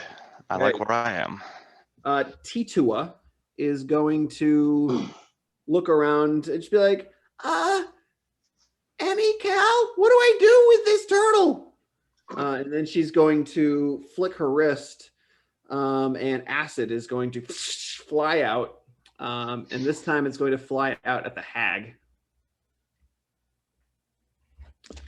Make sure I roll right here. Oh, no, it's a saving throw on the hags. That's a fail. That is a severe fail, yeah. Okay. The hag, like a small, tiny little bubble of acid just kind of hits her in the cheek, and she's like, ah! And you can see her beautiful elven form is still illusory, and she still looks as beautiful as ever, but you heard the sizzle, and you saw her kind of clutch her face to the side. But that's Ti-Tua's turn, waiting on instructions from either Cal or Emmy to do something with the turtle. McDagger is going to hear Emmy struggling, and he's going to try to sneak in under the hooves of the centaur. Okay,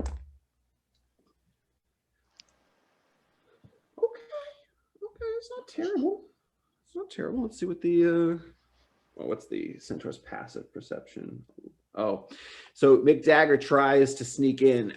The centaur happens to see him, so it's not an advantage attack, but he tries to stomp down. McDagger kind of rolls to the side, and then he goes to try to stab with his tail into the centaur's leg. That's a natural 19 to hit, so it's going to hit. McDagger making moves. Yeah, 5 points of piercing damage on the centaur.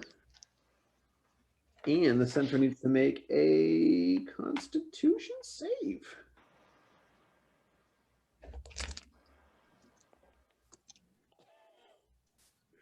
All right, so Emmy, as this centaur has you fully held, like you're struggling, trying to get out, you see him trying to stomp down a McDagger. And as McDagger's flying around underneath, he just kind of whips out his tail, and the stinger hits the centaur just kind of, he's holding, he's kind of like flicks his leg, and then all of a sudden he's just lets you go and collapses to the ground. After McDagger, the hag, angry that her lovely green skin has been blemished, is going to look at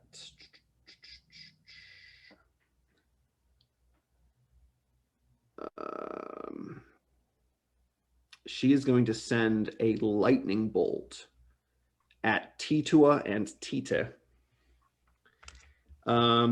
Ti-Tua needs to make a dexterity saving throw. Turtle, dex saving throw. Yeah. Ti-Tua, Ti-Tih, I need a dex saving throw. I think you have a -3. Yep. So 7. 7.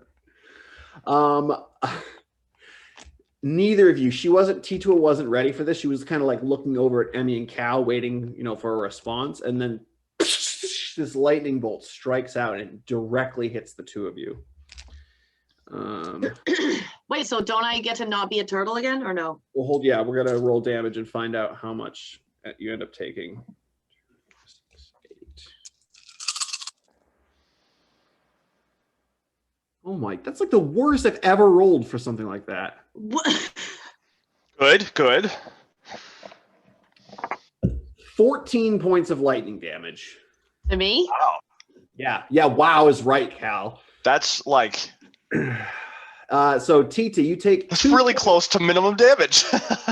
I mean, well, good, because otherwise I'd be fucking dead, because I'm down to 5, so I'm bloodied. Well, hold on now. The turtle had 2 hit points, so that gets taken out first. Then you take another 12. What do you mean the turtle had? Oh. The turtle had 2, so that gets taken away first. Then you revert back into your form. So Ti-Tua is holding the little turtle. Both of you get blasted with this lightning, and she kind of, out of reaction, tosses you. And as you're getting hit, you back out. And the two of you land on your butt on the ground, and she's just like being fried. You actually see her collapse to the ground unconscious from this one hit. Great. Okay. I mean, you shouldn't be throwing acid. True that. All right. So that's, wait. So am I only actually taking 2? No. Ti-Tih himself is taking 12 because it was 14. The turtle. All right. So 2. I'm still bloodied because I'm at 7. Oh, you're bloodied. Okay. I love that he gets so excited. He's like, "Yeah, you're dying. Awesome." Why wouldn't I? That's the whole part of the DM. We want to make it as nerve-wracking. Excuse me. I thought in your little tips it wasn't you versus us, but it seems like it's you versus us. You are absolutely correct. It is not me versus you. It is me playing this hag who is versus you. So. Okay, but when you roll as Aaron and you're like, yes, you're almost dead. Like, seems like a you versus us. Just throwing that out there. Dryad is dead. Ti-Tih, it is your turn. You're on your butt. You just took 12 points of lightning damage. You still have it kind of like coursing through you. Ti-Tua falls unconscious next to you. Can I medicine check her? Yeah, you can. 14. 14. That's enough. You can get her conscious. You can see she's breathing calmly, but she's not like awake. So okay. She's laying there conscious. Cool. Well.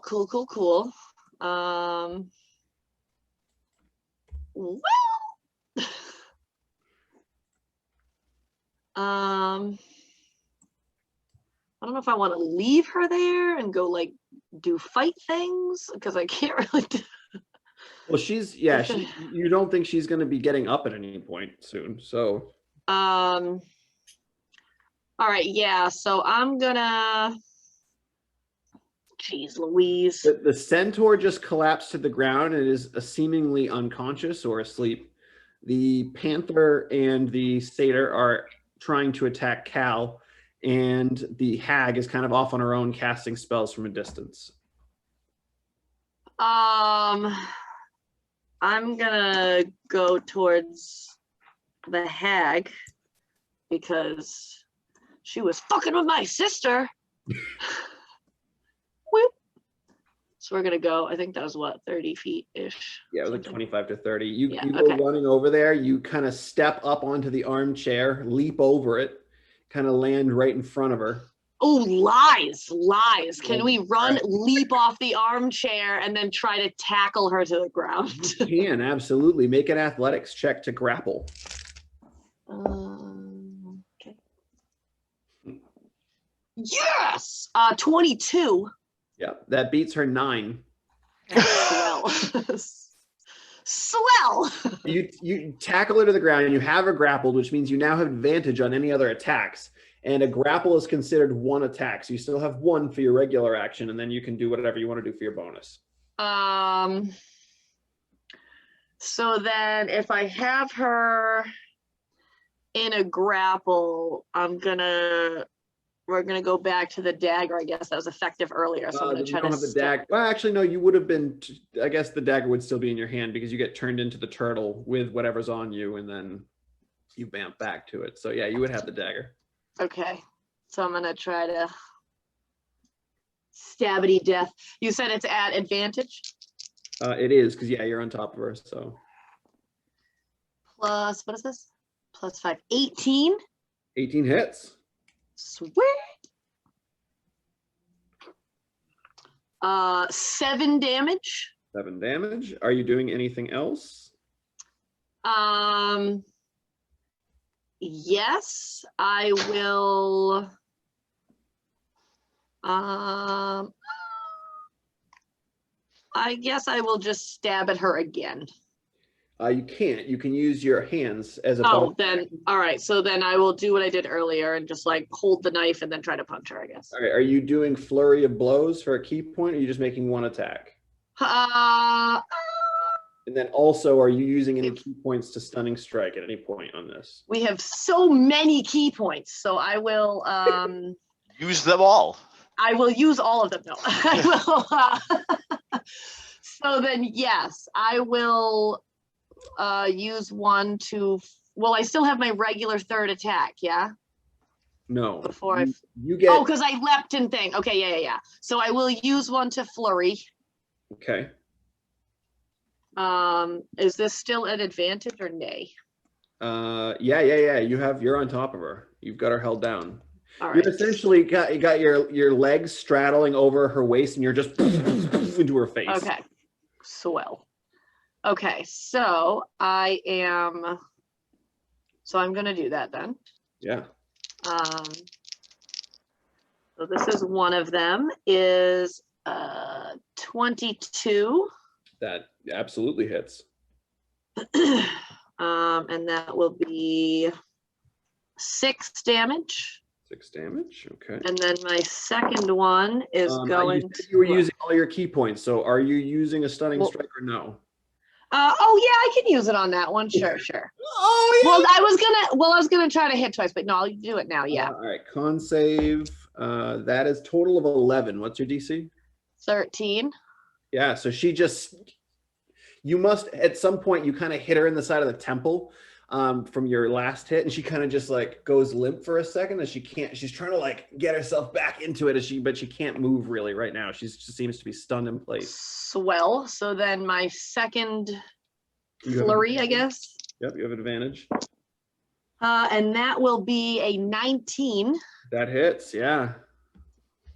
Roll some more damage. And that will be 6 again. 6 again, all right. I really enjoyed the thought of seeing Ti-Tua flying through the air, tackle this thing, and just start wail pounding on it. Like the speed bag is just doing this. Yeah. Now, if I remember correctly, Emmy, you gave Ti-Tua a potion that he never drank before. Is this correct or no? Am I wrong? What? For what? I thought last episode Emmy gave Ti-Tua a potion. I could be completely wrong. No, Plonk gave me one. Oh, did you drink it? No, that was like the you said I could use it to like charm somebody. Oh, okay. So it's not a healing potion, it's a charm potion. No. Okay, I was talking healing potions, but all right. No, negative. Alrighty, fantastic. So after Mr. Ti-Tua, Then we have the centaur. Yeah, I feel like all those times I was just like, what are you doing to my set? Like, you bitch. Like, I was just like, I want to see unconscious duration until it takes damage. That the centaur just snoring heavily in his place, Emmy. He's just there doing his own thing. And it's your turn now. You have been released by him. Okay, interesting. You can thank McDagger for that because the saving throw was so low that if the creature fails the save by 5 or more, the creature is not just poisoned but also falls unconscious. So I rolled a 4 + 1, so yeah, it was way too low. He just collapsed. Okay, so I want to tiptoe around and just give my little friend a pat on the head. He kind of just like tongue flickers out for a second. Okay. I feel like all my friends need a little help. So for the bonus action, I want to do Mantle of Inspiration. Okay. Might as well get that over with now. Yeah, everyone's within 60 feet of you, so you can definitely do that. Yep. And I'm gonna yell out, "Some may never live, but the crazy never die." And then I'm just gonna like go and try and tackle the panther. Well, so now who are you inspiring? Because can you inspire yourself or no? A creature other than yourself, technically for bardic inspiration. So I don't think creatures I can see. So you can do Cal. You can't really see Ti-Tih. You can move to the other side of the centaur, and you can probably see Ti-Tih if you go like here. All right. Yeah. Can I still tackle said jungle cat? You want to tackle it? Yes. So first you do this. So I would say you can get Ti-Tua. And you can get Ti-Tih and Cal with your inspiration. So everyone gets what, 8 hit points? Yes, 8 temporary hit points within 60 feet. Each creature can immediately use its reaction to move up to its speed without provoking opportunity attacks. Ti-Tua will immediately stand and kind of start to circle in. Ti-Tih or Cal, do either of you want to move? no, because I'm wailing on this chick still. Yep. No, because I'm about to wail on this panther. Okay. So if you haven't, I think Ti-Tih, you still need to put your 8 hit points in. Oh, yes, sorry. All right, so that is Emmy. Oh, you said you wanted to tackle Emmy as an action? Yeah, sure. Tackle that cat. Athletics check for you. Athletics or acrobatics for it. At 20. Oh! I've had it with this cat. I rolled an 11 total. So the cat is currently facing Cal, so you kind of circle around and you just crash it to the ground. It's like exactly what I pictured. It is currently prone, grappled on the ground by you. Now that brings us back to the top of the round with the panther. The panther is going to try to break free. Ooh, you have to make an athletics check to hold it in place, but I just rolled a total of 17 to escape. Okay, so then that was a 1. A 1. You would. Wow, right from You tackled this thing, and good thing you did, because though it's free now, it lost its entire turn to try to break free of your grapple. So it just kind of turns, and now it's facing you, teeth bared and snarling. That's going to bring us now to the Stator. Stator George. Stator George sees you on top of the panther, or nearby the panther, and it's going to kind of circle and stab at you because you are the closest to it. Everybody loved to stab me. That's not going to hit. That's only a 10. The very few times I would not get hit. So low. Okay. He's like, God damn it. And that's going to bring us to Cal. All right, Emmy.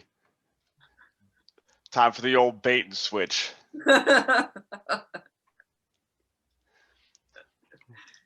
We're gonna switch places right now. All right. So I'll put Emmy where you are, and you can move yourself. Oh, you'd be a little closer to the panther because she was grappling it. But there you go. Oh yeah. Okay. Cool. Cool. And with the bait and switch, you get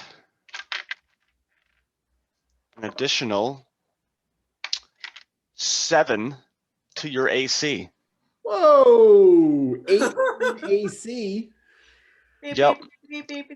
How long does that Until last? Until the start of my next turn. Oh, nice. All right.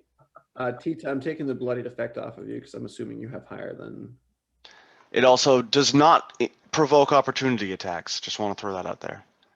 Okay. And now, what was that? Was that my action? That was my action. But see, the thing is, I'm gonna action surge, and then I'm gonna beat the hell out of this panther. Yeah, Yes. kitty. So let's see. First attack Mhm. is an 8. Does not hit. Cool. Second attack is a 23. I will say this. Mhm. I believe. Oh no, because it got itself up on its turn. It broke the grapple and got up. Never mind. It stood. So yeah, I was gonna say you had advantage, but you don't. So the 23 hits. Cool, cool. And it will take awesome 3 points of damage. That's what you needed to do to it. Really? Yeah, the panther goes down. That was minimum damage. Panther goes down. You just take a crack it across the face with your shield, and you just see just a spatter of blood, and it falls to the ground. Well, actually, you have one more attack, right, Cal? No, that was the 2. Oh, because you I have yeah, 2 you missed attacks. one. That's right. That's right. Yep. Ti-Tua. What has she got going on here? She doesn't really have too much. She's just going to, with lightning speed, just. No, actually, she's probably just going to stay where she is and throw another little acid blob, probably at the Stator this time. Natural 1. Cal, see if this acid hits you. Oh no, that's a 2, so it's still not gonna. Good lord! All right. It hit one of the books in the bookcase. Yeah. You just hear sizzling coming from the bookcase. I wanted to read that one. McDagger is going to just jump up onto your shoulder, Emmy, and kind of just curl around your neck and hang out there. After McDagger, that's going to bring us to the hag. Ti-Tih, let's see what happens to you. I'm just about to die now. I'm finally no longer a turtle, and I'm just gonna. She doesn't have much she can do except try to claw you. So you see her long tendril-like fingers just try to claw out at you. Great. I thought she was stunned. She is stunned. Oh, she is stunned. Good call, Cal. Good call. She can't do anything. Perfect. All right. After her, that brings us to Ti-Tih. Your turn again. Oh God. Okay, here we go. well, I'm just gonna continue to. Yeah, like just punching bag. All right, so is it still at advantage though? Because she's stunned. It's still at advantage. Yeah. Oh yeah. Okay. All right. So a 22 to hit. Yeah. 4 damage. Okay. A 18 to hit. That hits. Yeah. Another 4 damage. Okay. Slowly. My regular third attack is a 19 to hit. That hits. 7 damage. Sure. Are you flurrying / are you I- trying to do any more stuns? Like. I'm going to key again to flurry. Okay. 22 to hit. Yep.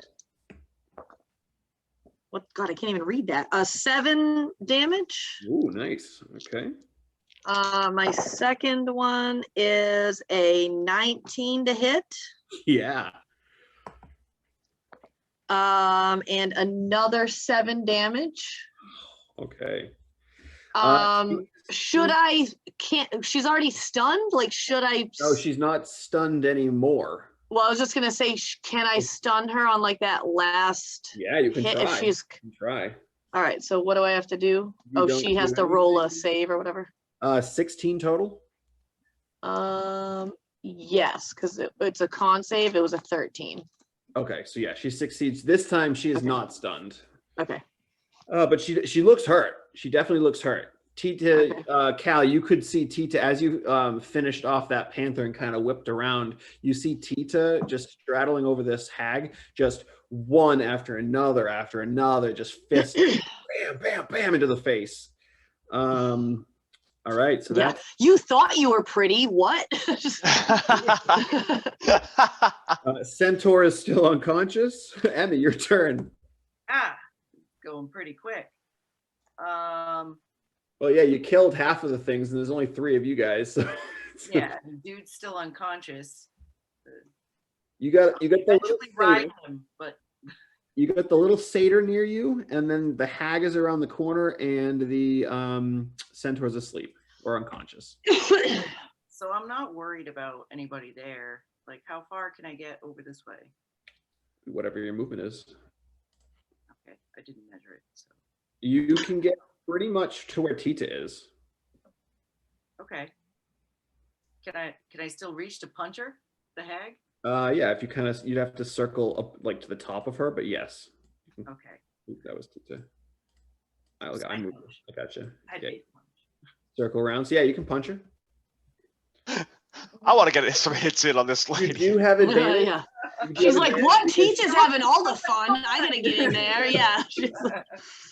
Emmy, you do have advantage Right, because turtle. Ti-Tih is still grappling, still on top of her, punching. So you have advantage on your attack. Oh, okay.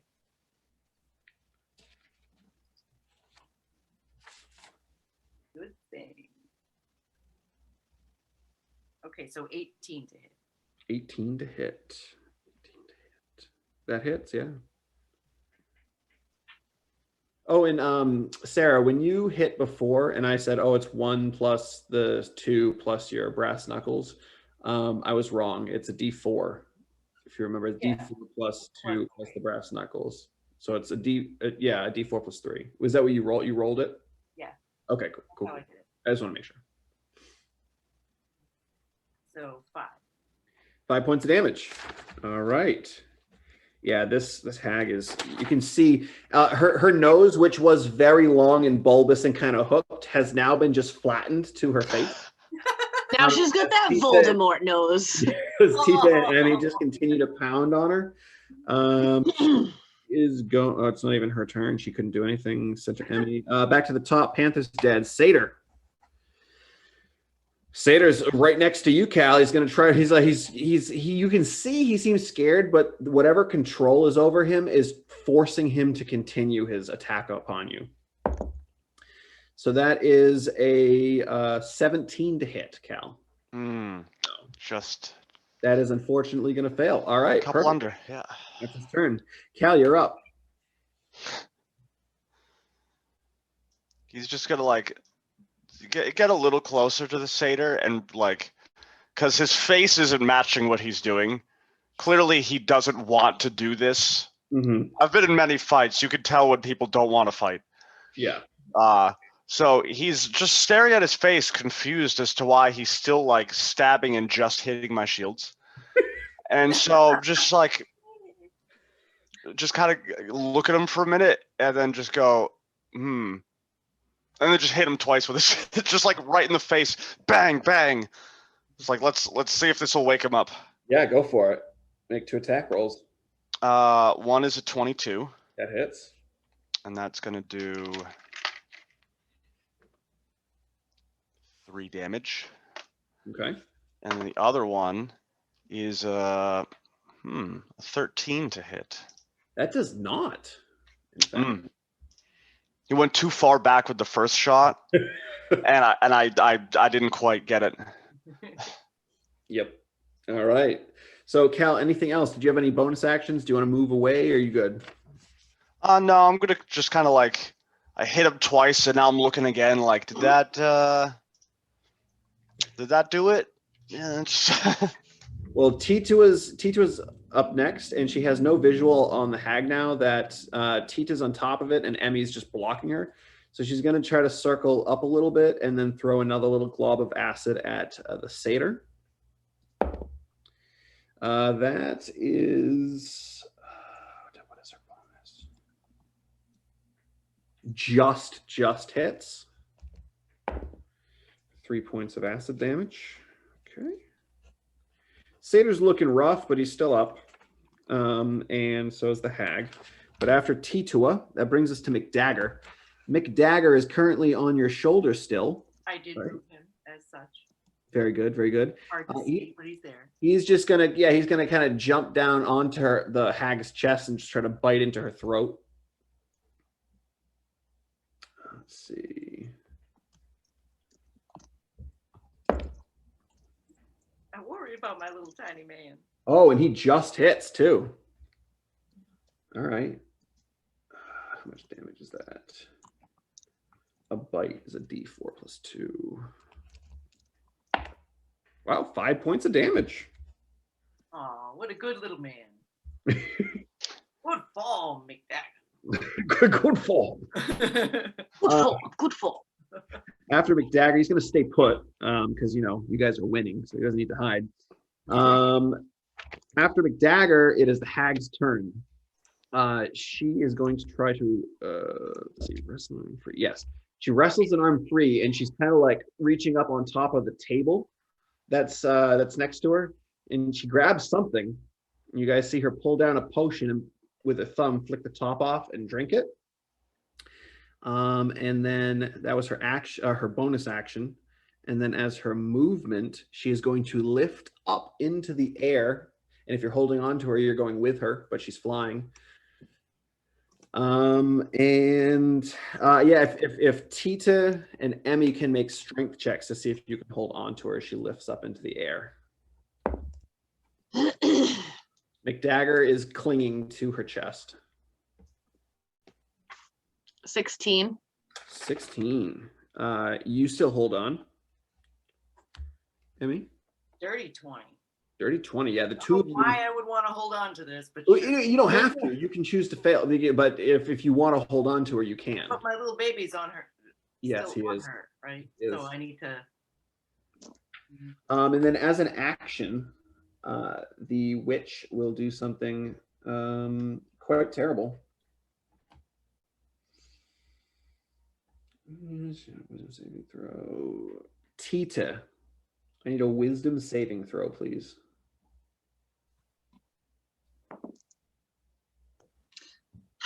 6. 6. So as she's lifting up into the air and you're clinging on for dear life, she you see her cast. She speaks some guttural words and kind of moves her hand quickly, and your eyes begin to get very, very heavy, and you begin to Worse than when I'm stoned. Yeah, way worse. I'm just kidding. You smoked an entire blunt of indica to the face. You are in the couch right now. You kind of fall off, and similar to what happened to the centaur, you begin to fall asleep and become unconscious on the ground. Great. I needed a nap anyway. I just was wailing on her. I need to rest up. Ti-Tih, it happens to be your turn. Well, so I can't do anything. You just said I'm asleep. So no, wait, can I do anything, or I actually am asleep? You are completely asleep. There's nothing you can do. Is You're it? snoring heavily. This wasn't like a charm thing that I can just not have. No, this is not, unfortunately. Okay, well then I will just dream away. Yeah. All right. Enjoy that rest. The centaur is still sleeping. Emmy, you're up. You and McDagger, you see Ti-Tih just kind of like something happens at when she casts that spell, and he just kind of slides off and falls unconscious on the ground. What would you like to do? I mean, this thing would have to roll pretty crappy to beat most of my things. So let's see here. You never know. She could. Um, The roll of the dice. okay. So Yeah.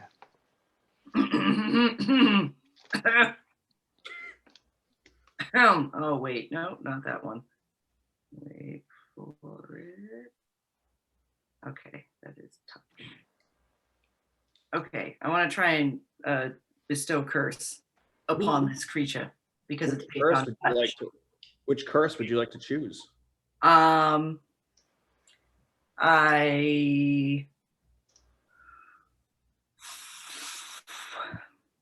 Also, what's the save I have to make? it's a It doesn't matter. It doesn't matter what it is. I failed. Excellent. So I would like to choose the while curse. The target must make a wisdom saving throw at the start of each of its turns. If it fails, it wastes its action on the turn doing nothing. So okay, I like it. All right. So it's currently floating and flying in the air. You're holding on to her robes. McDagger's got his claws in her chest, and you cast the spell, and on her turn, we'll see if she can do anything. That's going to bring us back to the satyr, who is face to face, and he's he wants to pull away, but he has to keep slashing, so he's going to keep slashing. That's a natural 1, however. He goes. I feel bad for this guy. I don't want to hurt him. That's why I ran away. He goes to hit you, and you just bring up your shield, and the reverberation of his sword hitting your shield, he's like, ah, and drops the sword. And he just kind of goes into like Butterfingers. Look. Cal, you're up next. He currently is unarmed.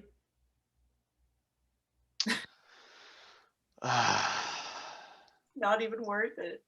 It's not. So I'm just gonna like shake my head and turn around to see what's happening over in this area with this other creature. Yeah, Ti-Tih looks unconscious in the ground. Emmy's barely hanging on to the robes of this witch as she's flying up into the air. However, the witch looks like she's got some kind of issues at the moment. She's kind of faltering in her flying.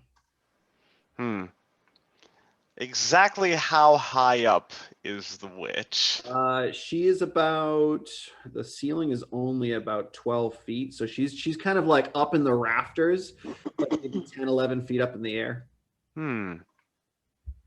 Oh, actually, right here is even lower because of the loft. She's probably, the ceiling's probably only like 8 feet, 9. Oh, she's tall though. So probably 10 feet tall, I would say 10 feet. So she's up in the rafters. You could easily hit her if you get over to her. That's what I wanted to know. That's perfect. Okay, so all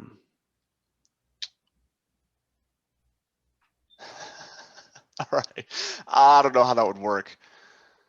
I want to do a grappling strike to her, but I don't know exactly how that would try work. to pull her down. Yeah, you can try to pull her down. How far away? Oh, that's more than my movement. That's upsets me.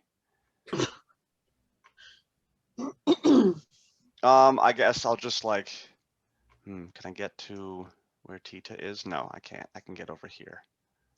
Perfect. Okay. So I'm gonna walk over here. He can attack of opportunity if he wants. I really He will. He will. Okay. He sees you turn, and he strikes out with an 8 and just ping on the back of your arm, and he's like, ah! Yeah, I'm not worried about it. Just walk away, sing ting. It's like,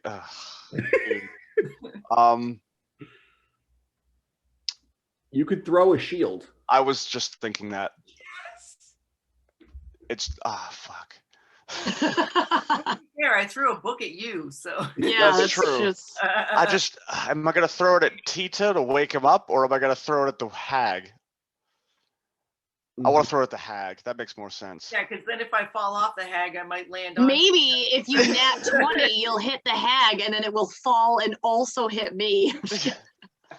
All right, throw my shield at the hag. I get no proficiency bonus, only my dex, which is also 0. So it's, I'm going to let you know she does have some slight cover because Emmy is hanging off of her. So that she's got a +2 to her armor class because Emmy's like blocking a good portion of her. I have a feeling a hag won't have much of an armor class though. So I'm gonna assume that's true and hope for the best. And I got a 12. Total?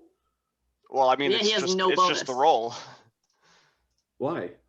Well, it's improvised, so it's No, it's your 0 weapon. proficiency. You just do your regular weapon attack bonus.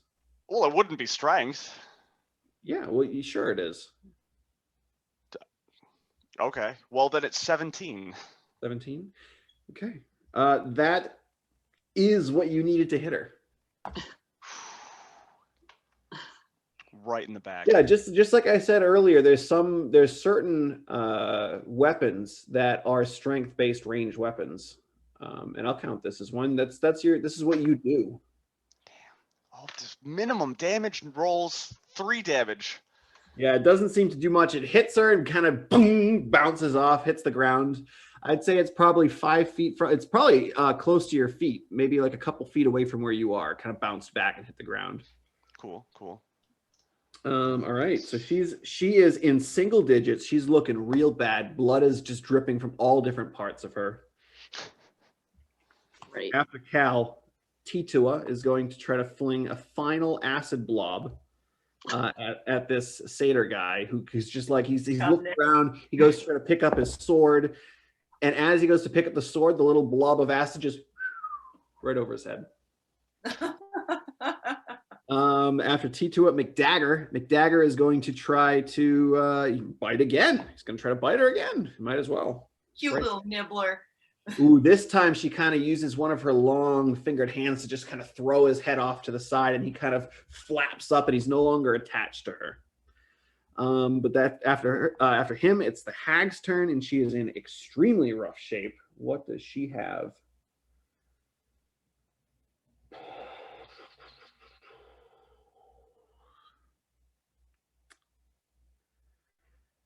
Man, oh man. All right.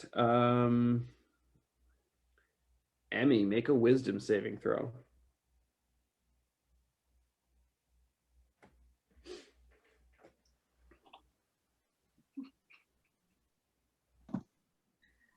Okay, I got a total of 4. 4. As you're kind of hanging on and trying to hold on to this witch, and you can see her kind of do another one of her incantations, and you try to get out of the way of what she's casting, but you feel your body begin to seize up and your grip kind of loosens and you fall to the ground, prone, laying on the ground. You can't move. You are just frozen in place, laying on the ground, prone. The hag that gives her the opportunity to fly, and she's going to then fly. Cal, you get an attack of opportunity. She's going to try to fly by you and go up the ladder into the loft area. Like just fly up into the loft area. Get her. So you can make your attack. Now it's a 12. Nope. So with your remaining shield, as she flies by, you try to bash her out of the air, but she's too quick and nimble, and she just disappears upstairs. Hag be nimble, hag be quick. Ah! Right. After the hag, Ti-Tih, it's your turn. You are currently asleep, enjoying a wonderful dream about moving through the fields of the Feywild. Centaur is also having the same dream. And Emmy, it's your turn. You are frozen on the ground. Wisdom saving throw at the end of your turn to try to The save. centaur and I are hanging out in the dream. I'm offering him some moss. I'm like, what up, bro? I just He's got casks of wine he's bringing out. we're just All right, this time it's a 15. 15. Let me make sure. I believe that is a save. It is. So you are no longer frozen in place. You can kind of stand up and do what you need to do. I'm gonna follow that creepy child abductor. So you stand up. You have 15 feet of movement left. Okay, so what, like there? I don't know. You have to do the little thing. You can get right to the base of the ladder, which is hold on. Oh, I wasn't sure which way it went. Yeah, it's the other side. You can get right to the base of the ladder with your movement. Okay. You have an action and a bonus action. You can use your action as movement if you want to continue up. I don't know why I feel like I don't want to do this alone. Maybe I wouldn't have run by Tita. Maybe I would have given a little shake at Tita. I was going to say, if you want to use your action, you can give him a little bit of a shake and then run to the stairs. Yes. The ladder. Yeah. I would like to.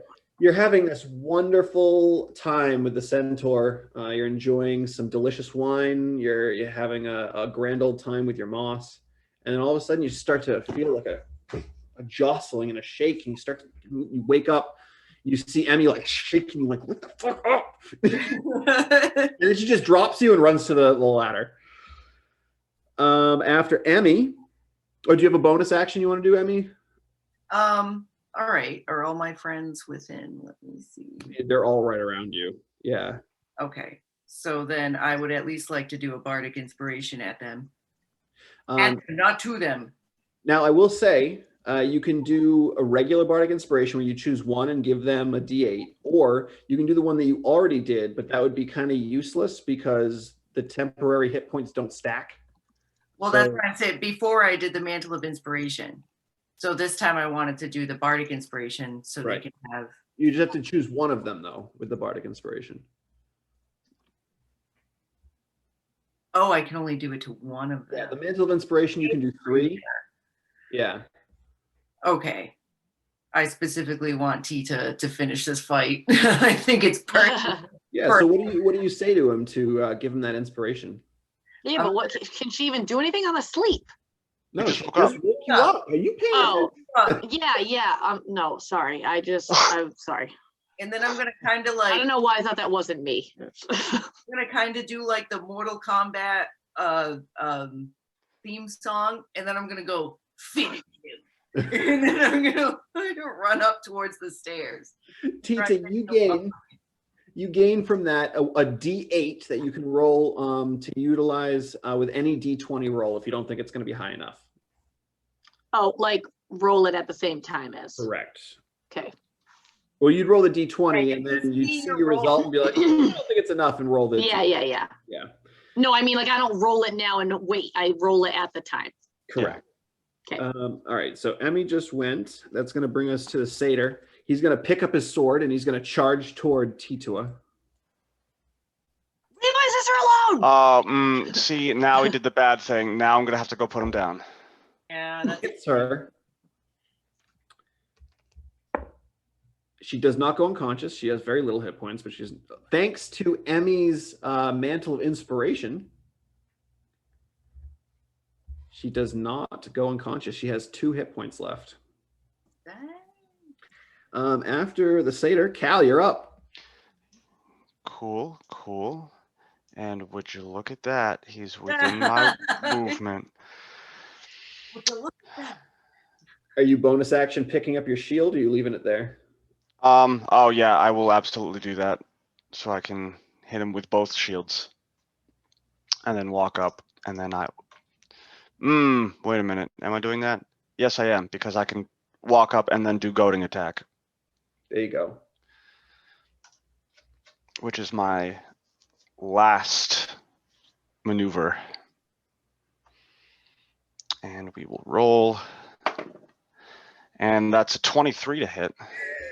Yeah. So he will need to roll minimum damage of 3. Great. He needs to roll a wisdom save, beating a 13, or he has disadvantage on anyone but me. He does not succeed. Well, he has disadvantage on hitting anyone but me, and I don't know why my camera is blurry again. I will fix going that. out of focus. That's weird. I don't know either, but that will be my turn. Alrighty, Cal. After Cal, it's going to bring us to Ti-Tua. Ti-Tua now up close to this thing. Can't really do her spell normal, so she's going to have to do it at disadvantage. Actually, no, she's going to use her action to disengage and run. And with incredible speed, to this chair. All right, she's kind of like up on top of the chair, a little bit higher of a vantage point, looking around. After Ti-Tua, that's going to bring us to McDagger. McDagger is going to kind of just, he's not going to go up there, Emmy, but he's going to flap and kind of hang out above where like the entry, like the opening is, and he's kind of flapping, looking in from above. Now it's the hag's turn. You guys don't know what's going on with her. Ti-Tih, you're up next. Well, You just got that inspirational quote from Emmy. well, I know, but like I just woke up, so like I also have no idea what's happening. So Yeah, ask your allies what's going on. How far? What's my little? How far am I from Emmy? Oh, very close. Well, Emmy she's at the bottom of the stairs. I'm assuming she looks like she's trying to go up the stairs because that's what I can see. Yeah, she's one hand on a rung and she's about to start heading up. So I'm gonna run over. How is Ti-Tua looking to me? She looks hurt, but there isn't really much of a threat down here. It's just the Stator, and Cal looks like he's dealing with it. Okay, so I am going to run over to Emmy then. Okay. Which how much did I just say that was? Like 15. Okay. Well, no, I just want to know how much movement I have left after that. All right, so 15. You can leap over her to get above her if you need to. Well, no, because I just want to run over there and ask her what the hell's even going on, because I don't know. So I just wanted to run and be like, oh, where'd she go? Obviously talking about the hag person. I say round 3 upstairs. So now can I get upstairs from, do I have enough? I only just used 15, so I still have. Yeah, it's 20 feet of movement to get up the ladder. All right, so I have 40, so then I can get upstairs. So I'd like to get upstairs. Sure. And now I'm going to, if you move your map to the northwest, you'll see a black square. I'm going to delete that black square. And you kind of run up into that area. I'm going to do my best to bounce back and forth between the two. Oh, technically she would be over here. Wait, so I'm what, at the top of the stairs? Okay. Yeah, you get upstairs and you see a small room, which I'm going to bring. Let me give you 1 sec to move the map for the audience. You see a small room, there's a bed, there's a chest, there's a couple bureaus. And then one of the windows, as you get to the top and look around, one of the windows is open, flapping in the breeze of the. So I don't see her. I just see the open window. Her. Okay. I just pinged where. Okay. So then I used what? I used 15. I had 40. You said it was 20 to get up the stairs. So I'm going to run to the window. Mm-hmm. And obviously look out and see if I look out all around, whatever. About 60 feet away, flying about 20, 30 feet off the ground, you see this witch, this hag, just leaving the area as quickly as she can. She looks like she's about to pass over the river. She's what? That? Oh, because that's okay. Damn it. If I yell to Emmy, will she be able to hear me? Because she's at the bottom of the stairs. Mm-hmm. For sure. All right. Then I'm just going to yell to Emmy, she's out by the river. And with that, we're going to end for the evening. As the witch is seemingly escaping at the moment.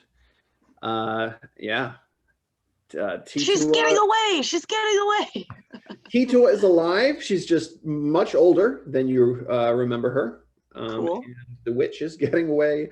The Stator is just, he's trying with Cal so hard. And the centaur's asleep.